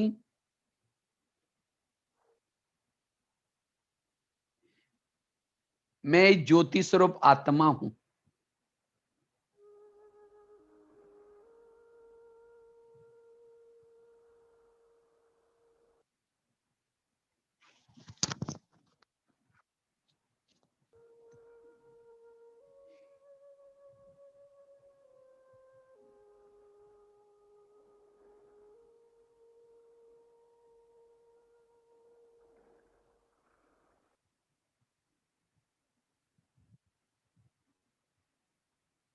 अब मैं आत्मा इस दुनिया से भी पार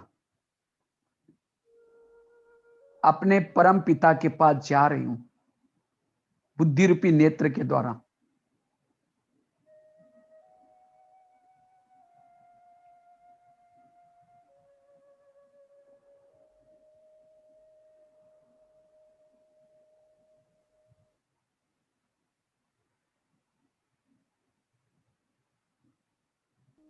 जैसे मैं उस पिता परमात्मा के पास जाती हूं, परमात्मा की ऊर्जा से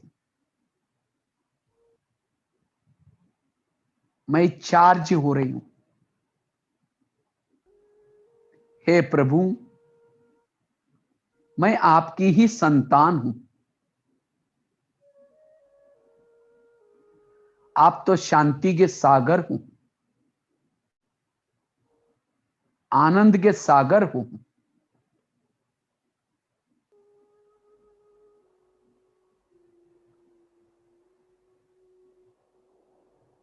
मैं आपके समान बनूंगा।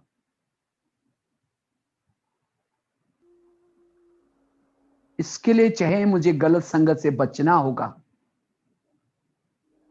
सिनेमा टीवी से बचना होगा, मैं गलत खान पान से बचूंगा, एक आदर्श बालक बनूंगा।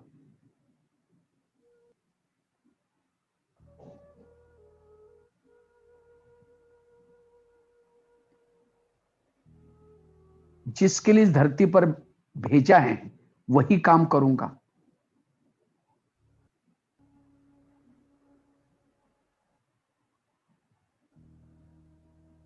हे प्रभु, आज मुझे इतनी शक्ति दो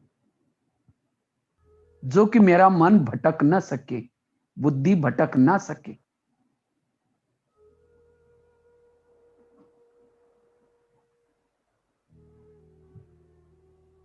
मैं बिल्कुल शांत हूं।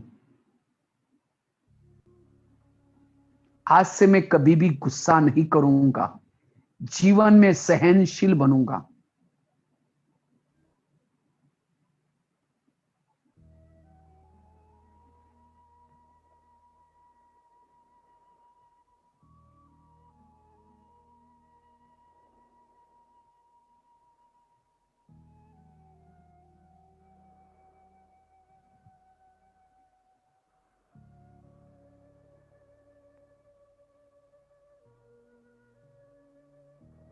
परमात्मा से ऊर्जा लेकर के, सद्गुणों को धारण करके, फिर मैं आत्मा धीरे धीरे वापिस इस भौतिक जगत के भौतिक शरीर में आती हूं। जैसे मैं शरीर में आई, मेरी शरीर की सारी कोशिकाएं भी चार्ज हो गई।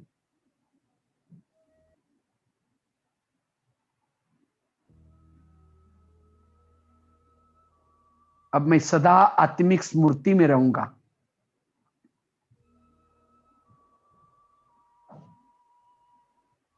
मैं सभी के साथ भाईचारे से रहूंगा। हमेशा मम्मी पापा का, गुरुजनों की आज्ञा प्रमाण चलूंगा। अपने जीवन को चरित्रवान बनाऊंगा। जिसके लिए परमात्मा ने इस धरती पर मुझे भेजा है वही कार्य मैं करूंगा। ये रोना रुटना, चोरी करना, ये मेरा काम नहीं है। इसके लिए मैंने धरती पर जन्म नहीं लिया।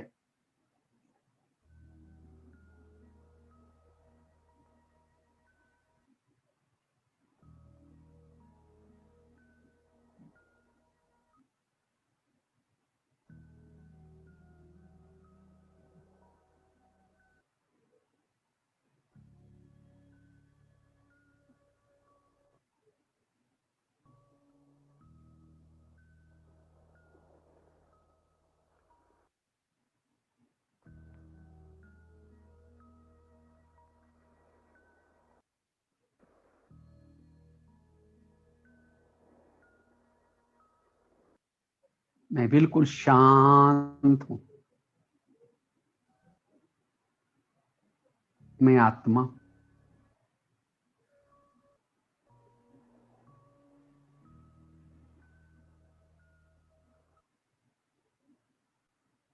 ओम शांति शांति शांति।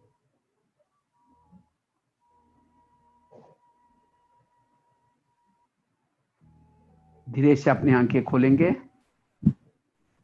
इसको कहते हैं योग। अगर ऐसा योग आप रोज करेंगे, आपके अंदर चरित्र आएगा, आपके अंदर कंट्रोलिंग पावर, रूलिंग पावर आएगी, आपको सच्चा सुख मिलेगा, अतीन्द्रिय सुख। जो सुख कुछ खाने से, पहनने से, देखने से नहीं मिलता, वो सुख हमें प्रभु मिलन में मिलता है। इसको कहते हैं मेडिटेशन। और ये मेडिटेशन यहाँ सिखाया जाता है। तो आप बच्चे, जैसे मैंने अपने जीवन में बताया, कहा मैं पुलिस वालों से देख करके डरता था, बकरी चराता था, 11 साल स्कूल भी नहीं गया था, लेकिन आज कितना भारत में जगह जगह पर जाकर पढ़ाया। तो कैसा बना, आज पत्थर को भी मुझे कैसा परमात्मा ने बनाया। तो इसलिए इस ज्ञान से आप बहुत महान बन सकेंगे। इसलिए ये रोज हमें ऐसा सुनना है इसको और आचरण में लाना है। ठीक है, इसी के साथ बहुत बहुत धन्यवाद। ओम शांति। और ये होमवर्क बताया मम्मी पापा को सुनाना है, वो भूलना नहीं है। ठीक है, कहानियों को लिख करके रखना। ओम शांति। ओम शांति भाई जी, आपका बहुत बहुत धन्यवाद। बच्चों ने इतनी एकाग्रता के साथ आपकी बातें सुनी। इससे स्पष्ट है कि आपकी ये कहानियों से भरी हुई ज्ञान की बातें बच्चों ने अपने जीवन में जरूर लाएंगे। और आप तो इस ज्ञान के प्रैक्टिकल उदाहरण हैं। आप हमारे सामने उदाहरण मूर्त हैं। आपसे सभी बच्चों के अक्सर करके इसमें अपने बीके भाई बहने भी जुड़े हैं, तो उनके बच्चे हैं, आपको सब जानते हैं। तो सभी बच्चों ने बातें जो भाई साहब ने सुनाई, सबने उसको नोट किया है, सबने नोट किया है। तो कल का होमवर्क है आप लोगों का कि अभी 2 दिन की क्लास में जो इम्पोर्टेंट बातें, पॉइंट्स बताई गई हैं, वो आप हमको नोट करके होमवर्क में भेजना है। ठीक है, कल के भी और आज का भी। तो भाई साहब ने अपना इतना कीमती समय बच्चों के लिए दिया और इतना अच्छी बातें जो बताई कि बच्चे अपने जगह से हिले नहीं है। इसका मतलब वो पूरी लगन के साथ सुन रहे थे, इंटरेस्ट आ रहा था, और जरूर इंटरेस्ट के साथ सुने हैं तो उसको जीवन में भी उतारेंगे। यही हम आपको आस दिलाते हैं। और बच्चे मेडिटेशन डेली कर रहे हैं और कई बच्चे अभी नए ऐड हुए हैं, वो भी जरूर आगे सीखेंगे इसको। तो आज के इस कार्यक्रम में आपकी उपस्थिति और बच्चों को ऐसी ज्ञान की बातें आपने सुनाई, आपको विशेष इस चिल्ड्रन पर्सनालिटी डेवलपमेंट कैंप की ओर से आपको बहुत बहुत दिल से धन्यवाद। सभी बच्चे भाई साहब को थैंक्स करें, हाथ हिलाकर सभी थैंक्स दें।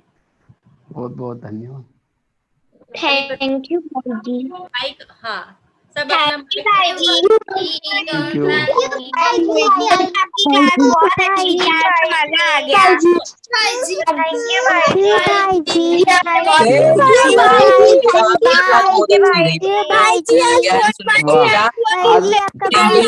मेरा जेब भर गया भाई। बहुत बहुत धन्यवाद आपका इतना सारा ज्ञान देने के लिए। बहुत बहुत धन्यवाद। भाई जी, आपने बहुत सारी कहानियां हमें बहुत अच्छी लगी। Bye bye bye. जिन बच्चों को कुछ क्वेश्चन करना हो, कुछ पूछना हो, वो बताएं, हाथ ऊपर करें, किसी को कुछ पूछना हो। थैंक यू भाई जी। दीदी, जब वैसे भाई जी ने जो अपने जीवन की कहानी भी सुनाई थी, तो उसमें उन्होंने फोटोकॉपी ने उनका क्यों फाड़ा था देखकर पढ़ना? हाँ ठीक है, अभी 19 वही आंसर देंगे। हाँ जी, आप भाई साहब का माइक, हाँ उनका अनम्यूट करते हैं। भगवान भाई जी, आप हैं, निकल गए हैं?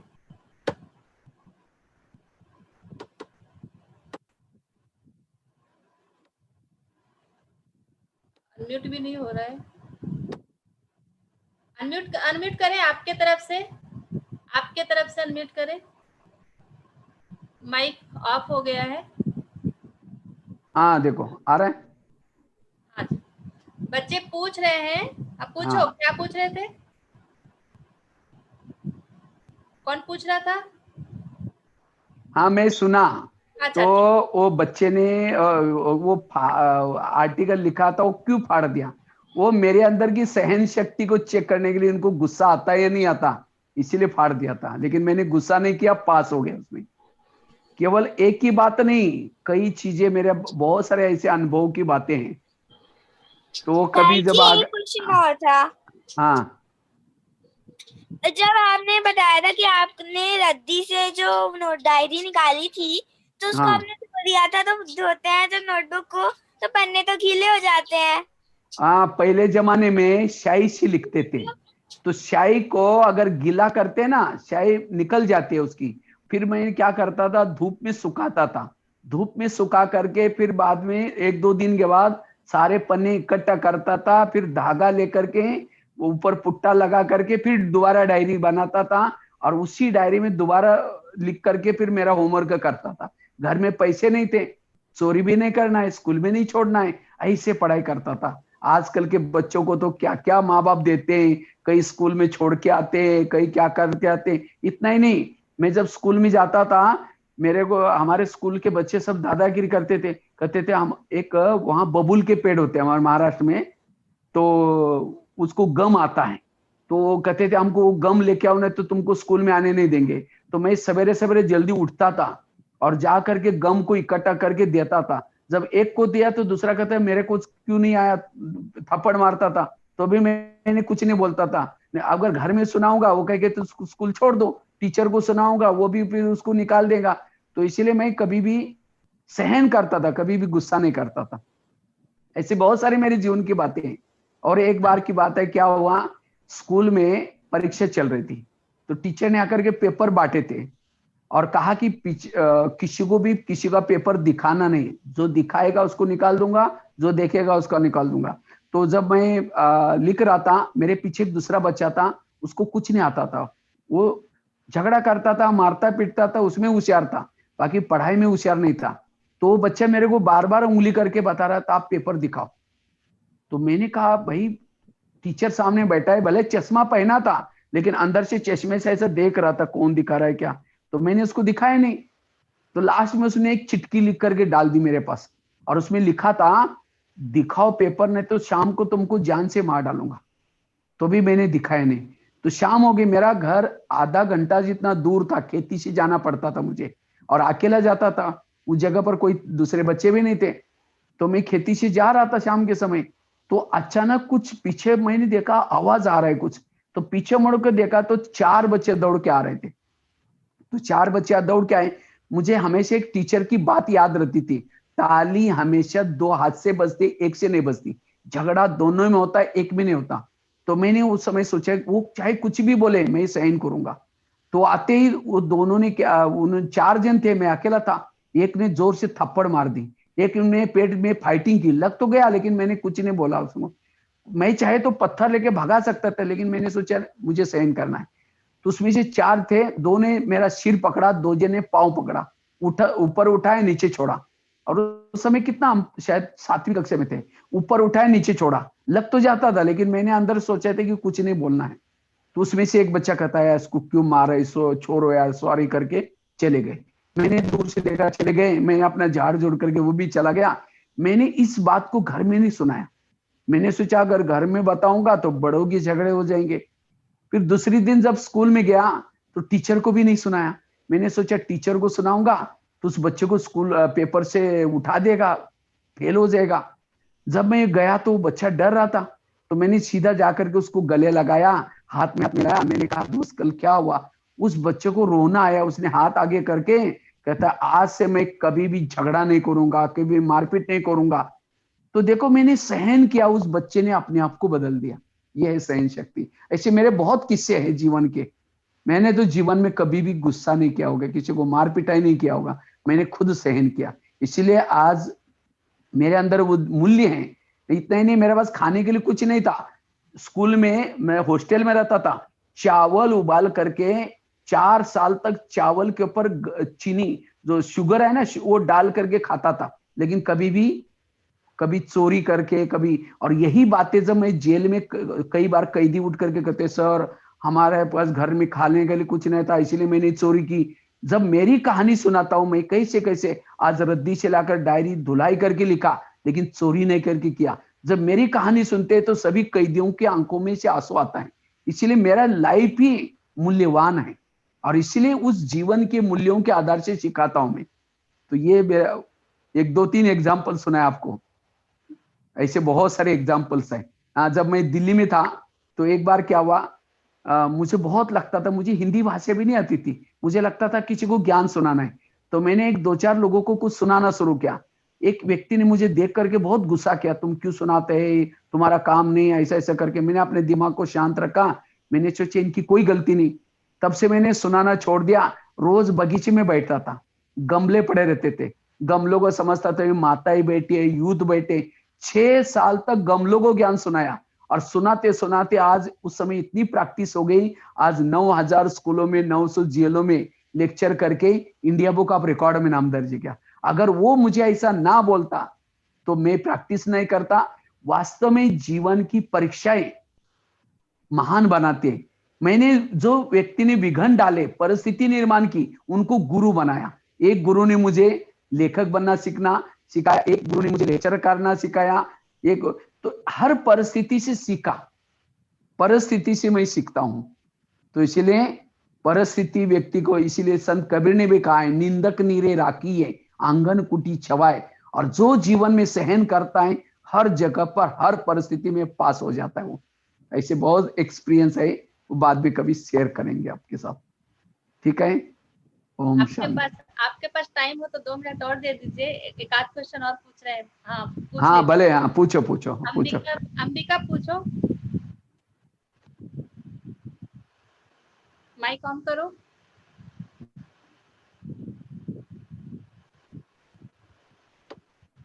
माइक ऑन हो सकता है आपके तरफ से, आप ऑन करो।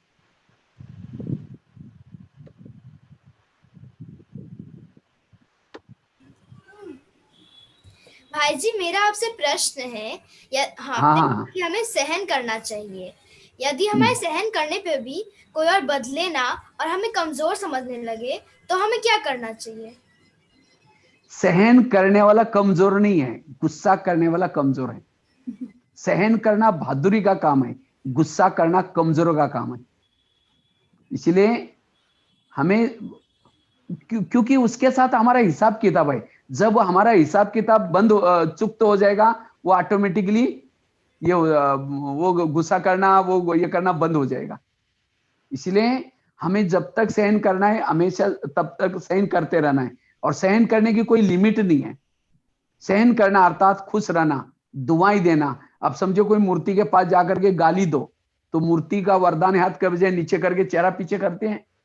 हाँ, तो इसी तरह हमें भी मूर्ति बनना है, मूर्ति बनकर के दुआएं देना है। लेकिन हम क्या करते हैं, उसका बुरा करते हैं, ये करते हैं, फिर सहन नहीं करते। तो हमारे और उसमें फर्क क्या हुआ? तो गुस्सा करने वाला शुरू में तो उसको लगता है, देखा मैंने तुम्हारा बदला लिया ना, शुरू में तो अच्छा है कुछ दिन, लेकिन हमेशा के लिए वो खराब है। इसलिए सहन करना शुरू में कड़वा है, लेकिन इसके परिणाम अच्छे हैं, बहुत अच्छे हैं। इसलिए हमेशा सहन करते रहना है। सहन करने वाला बहादुर है, वो हमेशा विजय है। गुस्सा करने वाला शुरू में विजय है, हमेशा के लिए पराजय है। तन्मय, आप पूछ सकते हो। भाई जी, मेरे 2 प्रश्न है। भाई, पहले बार आपने अपना एक एक्सपीरियंस बताया था कि जब वो आपको मारना है तो आपने कुछ नहीं कहा, फिर अगले दिन वो बच्चा वो सुधर गया, वो कैसे सुधरा? हाँ, उसने फिर देखा, मैंने खुद झुक करके जाकर उसको गले लगाया, तब उसको लगा कि देखो इसको हम मारा तो भी, हम क्या करते हैं, हम किसी की कंप्लेन कर लेते हैं, उसको जाकर के बता देते हैं, तो हमारी दूरियां और बन जाते हैं। लेकिन हमें क्या करना है, भले मेरी गलती नहीं तो भी हमें झुकना है, तो सामने वाला झुक जाता है। जो खुद झुकता है सामने वाला भी झुक जाता है। इसीलिए वो चेंज हो गया। अभी भी जब भी गाँव में जाता हूँ, वो इतना रिगार्ड से मुझे देखता है, कहता है आप मेरे लिए गुरु हैं, आप के कारण मैं पता नहीं बड़े बड़े इससे झगड़े से बच गया, सीखा ये। और भाई जी, मेरा दूसरा प्रश्न है कि जैसे आपने बोला सहन शक्ति, तो कई बार मैं भी सहन शक्ति निभाता था पहले जब स्कूल जाता था तो, और फिर मैंने नोटिस किया कि जब मैं सहन करता हूँ तो लोग मैम से मेरी झूठी कंप्लेन कर देते हैं। कि ये तो कुछ बोलेगा नहीं, इसकी झूठी कंप्लेन कर। हाँ, भले किया कितना भी किया है ना झूठी झूठी कंप्लेन, तो भी हीरा कभी छिप नहीं सकता। आपकी कितनी भी कंप्लेन करेंगे, कुछ भी करेंगे, लेकिन तो भी आप हमेशा हीरा ही रहेंगे, शांत रहेंगे और हमेशा आगे बढ़ते जाएंगे। जैसे मेरे अपने जीवन में भी लोगों ने मुझे बहुत परेशान किया, तंग किया, तो भी उससे मैं पीछे नहीं रहा। और ये क्योंकि जो सत्य है, ईमानदार है, गुणवान है, उसके ऊपर नजर, परमात्मा की नजर उसके ऊपर होती है। और जो गुस्सा करता है वो हमेशा पीछे रह जाता है। इसलिए हमेशा ये गुण लेकर के चलना है। जो गुणवान है वो हमेशा चमकता है जीवन में, वो कभी भी जीवन में असफल नहीं बनता। ये इसीलिए हमारे चाहे कंप्लेन करें, कुछ भी करें, उसको डर नहीं लगेगा, भय नहीं लगेगा, हमेशा निर्भय होकर के रहेगा।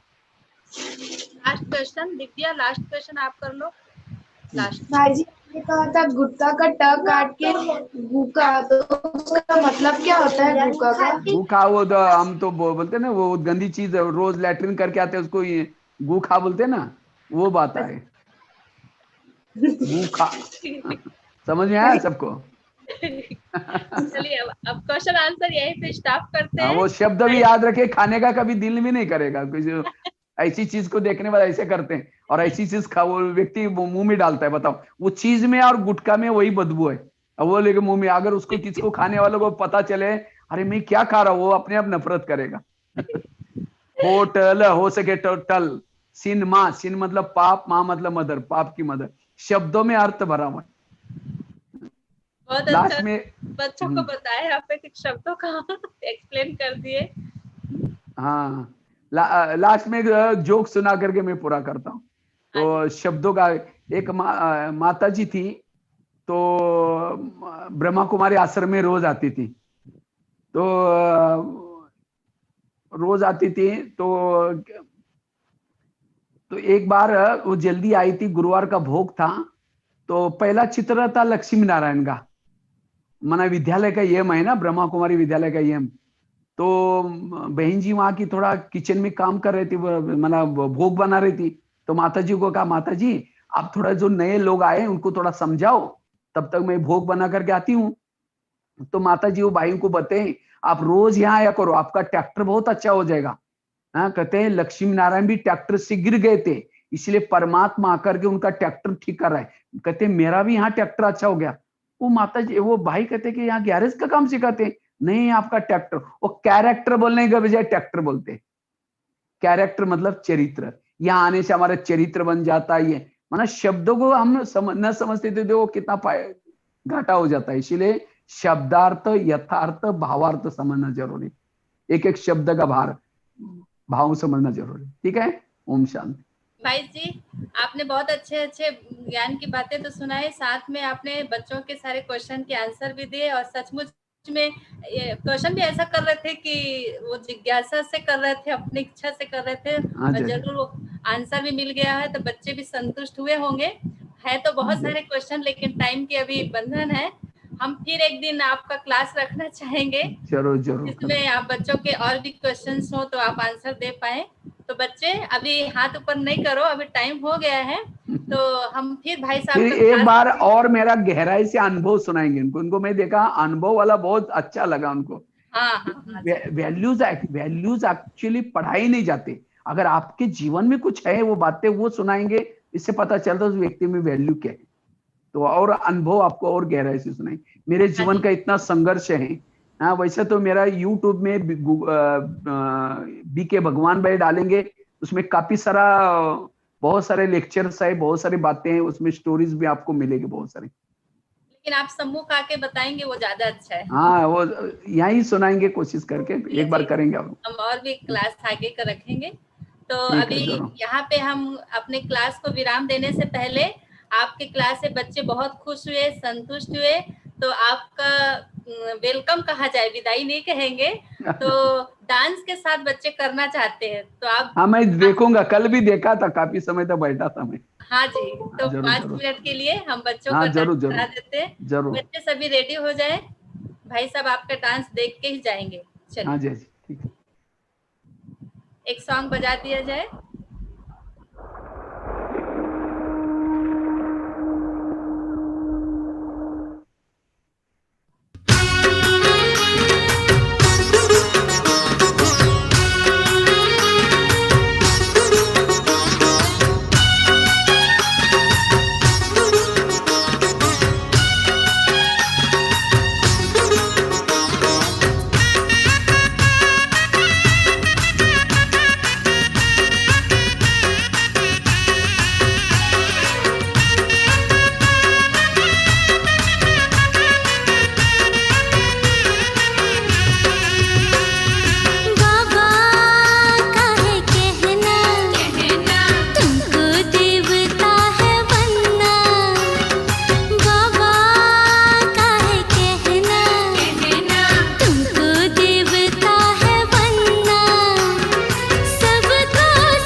बाबा प्यारा बाबा मीठा बाबा, मेरा बाबा प्यारा बाबा मीठा बाबा, मेरा बाबा प्यारा बाबा मीठा बाबा, मेरा बाबा प्यारा बाबा मीठा बाबा।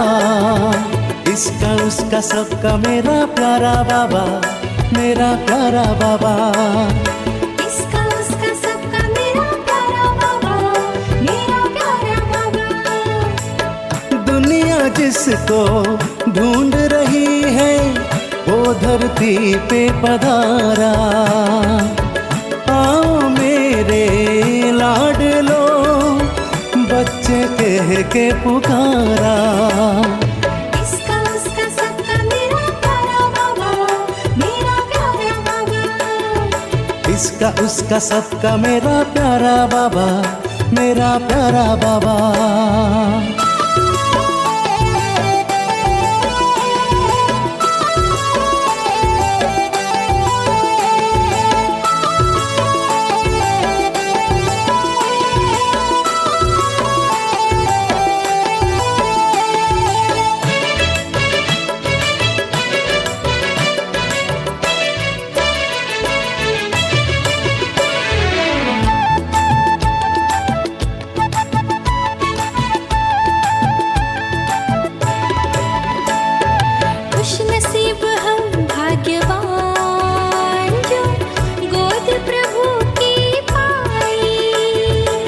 सार मिला जीवन का, जिंदगी मुस्काई।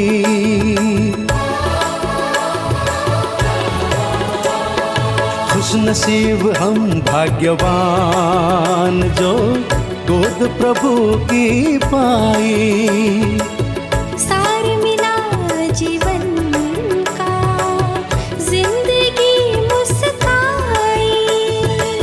नैनों में हर पल घूमे बाबा तेरा नजारा। इसका उसका सबका मेरा प्यारा बाबा, मेरा प्यारा बाबा।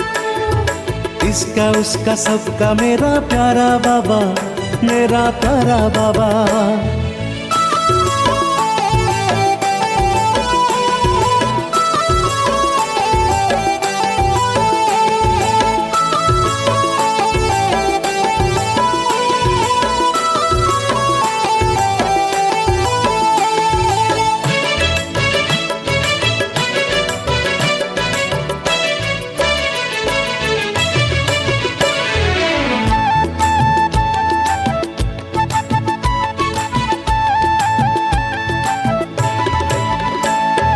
इतना प्यार है तुमसे बाबा, कैसे तुमको बताए। बिन तेरे एक पल हमें चैन कहीं ना आए।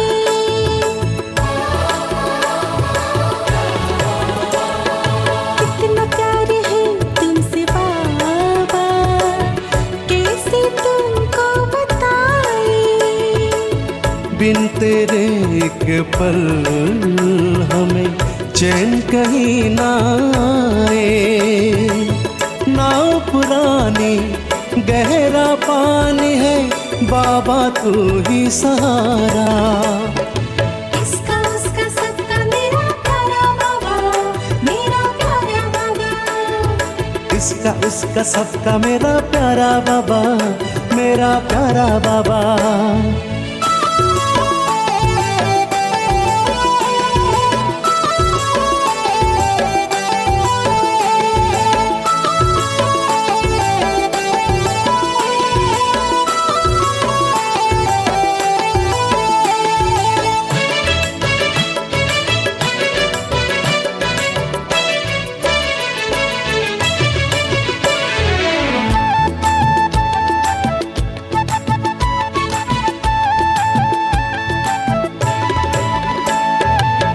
जिनके दरस को तरसे दुनिया, रोज हमें वो मिलते। संग सदा वो रहते हमारे, साथ सदा वो चलते।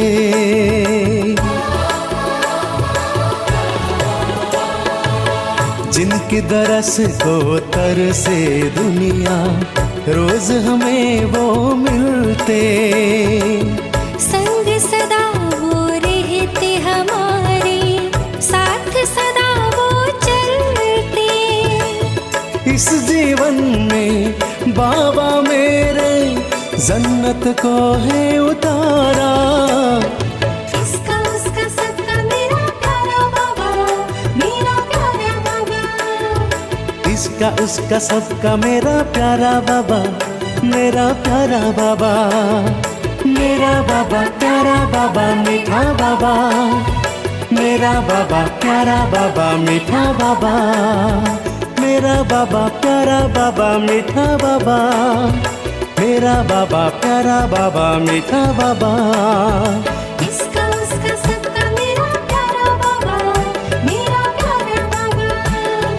इसका उसका सबका मेरा प्यारा बाबा, मेरा प्यारा बाबा। दुनिया जिसको ढूंढ रही है वो धरती पे पधारा। आओ मेरे लाडलो बच्चे कह के पुकारा। इसका उसका सबका मेरा प्यारा बाबा, मेरा प्यारा बाबा। इसका उसका सबका मेरा प्यारा बाबा, मेरा प्यारा बाबा। इसका उसका सबका मेरा प्यारा बाबा, मेरा प्यारा बाबा। इसका उसका सबका मेरा प्यारा बाबा, मेरा प्यारा बाबा।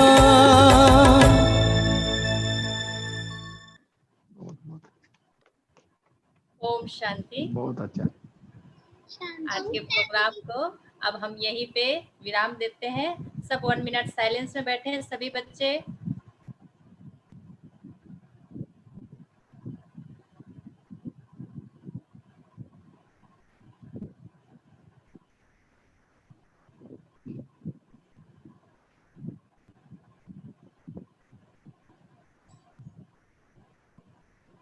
ओम शांति, ओम शांति, ओम शांति। आज आप लोगों ने बहुत अच्छे से क्लास कर लिया 9 बजे तक। कल भी क्लास आप लोगों का रहेगा, कल संडे है। कल आप लोगों का खास दूसरा क्लास है कल 7:30 से 8:30। तो आप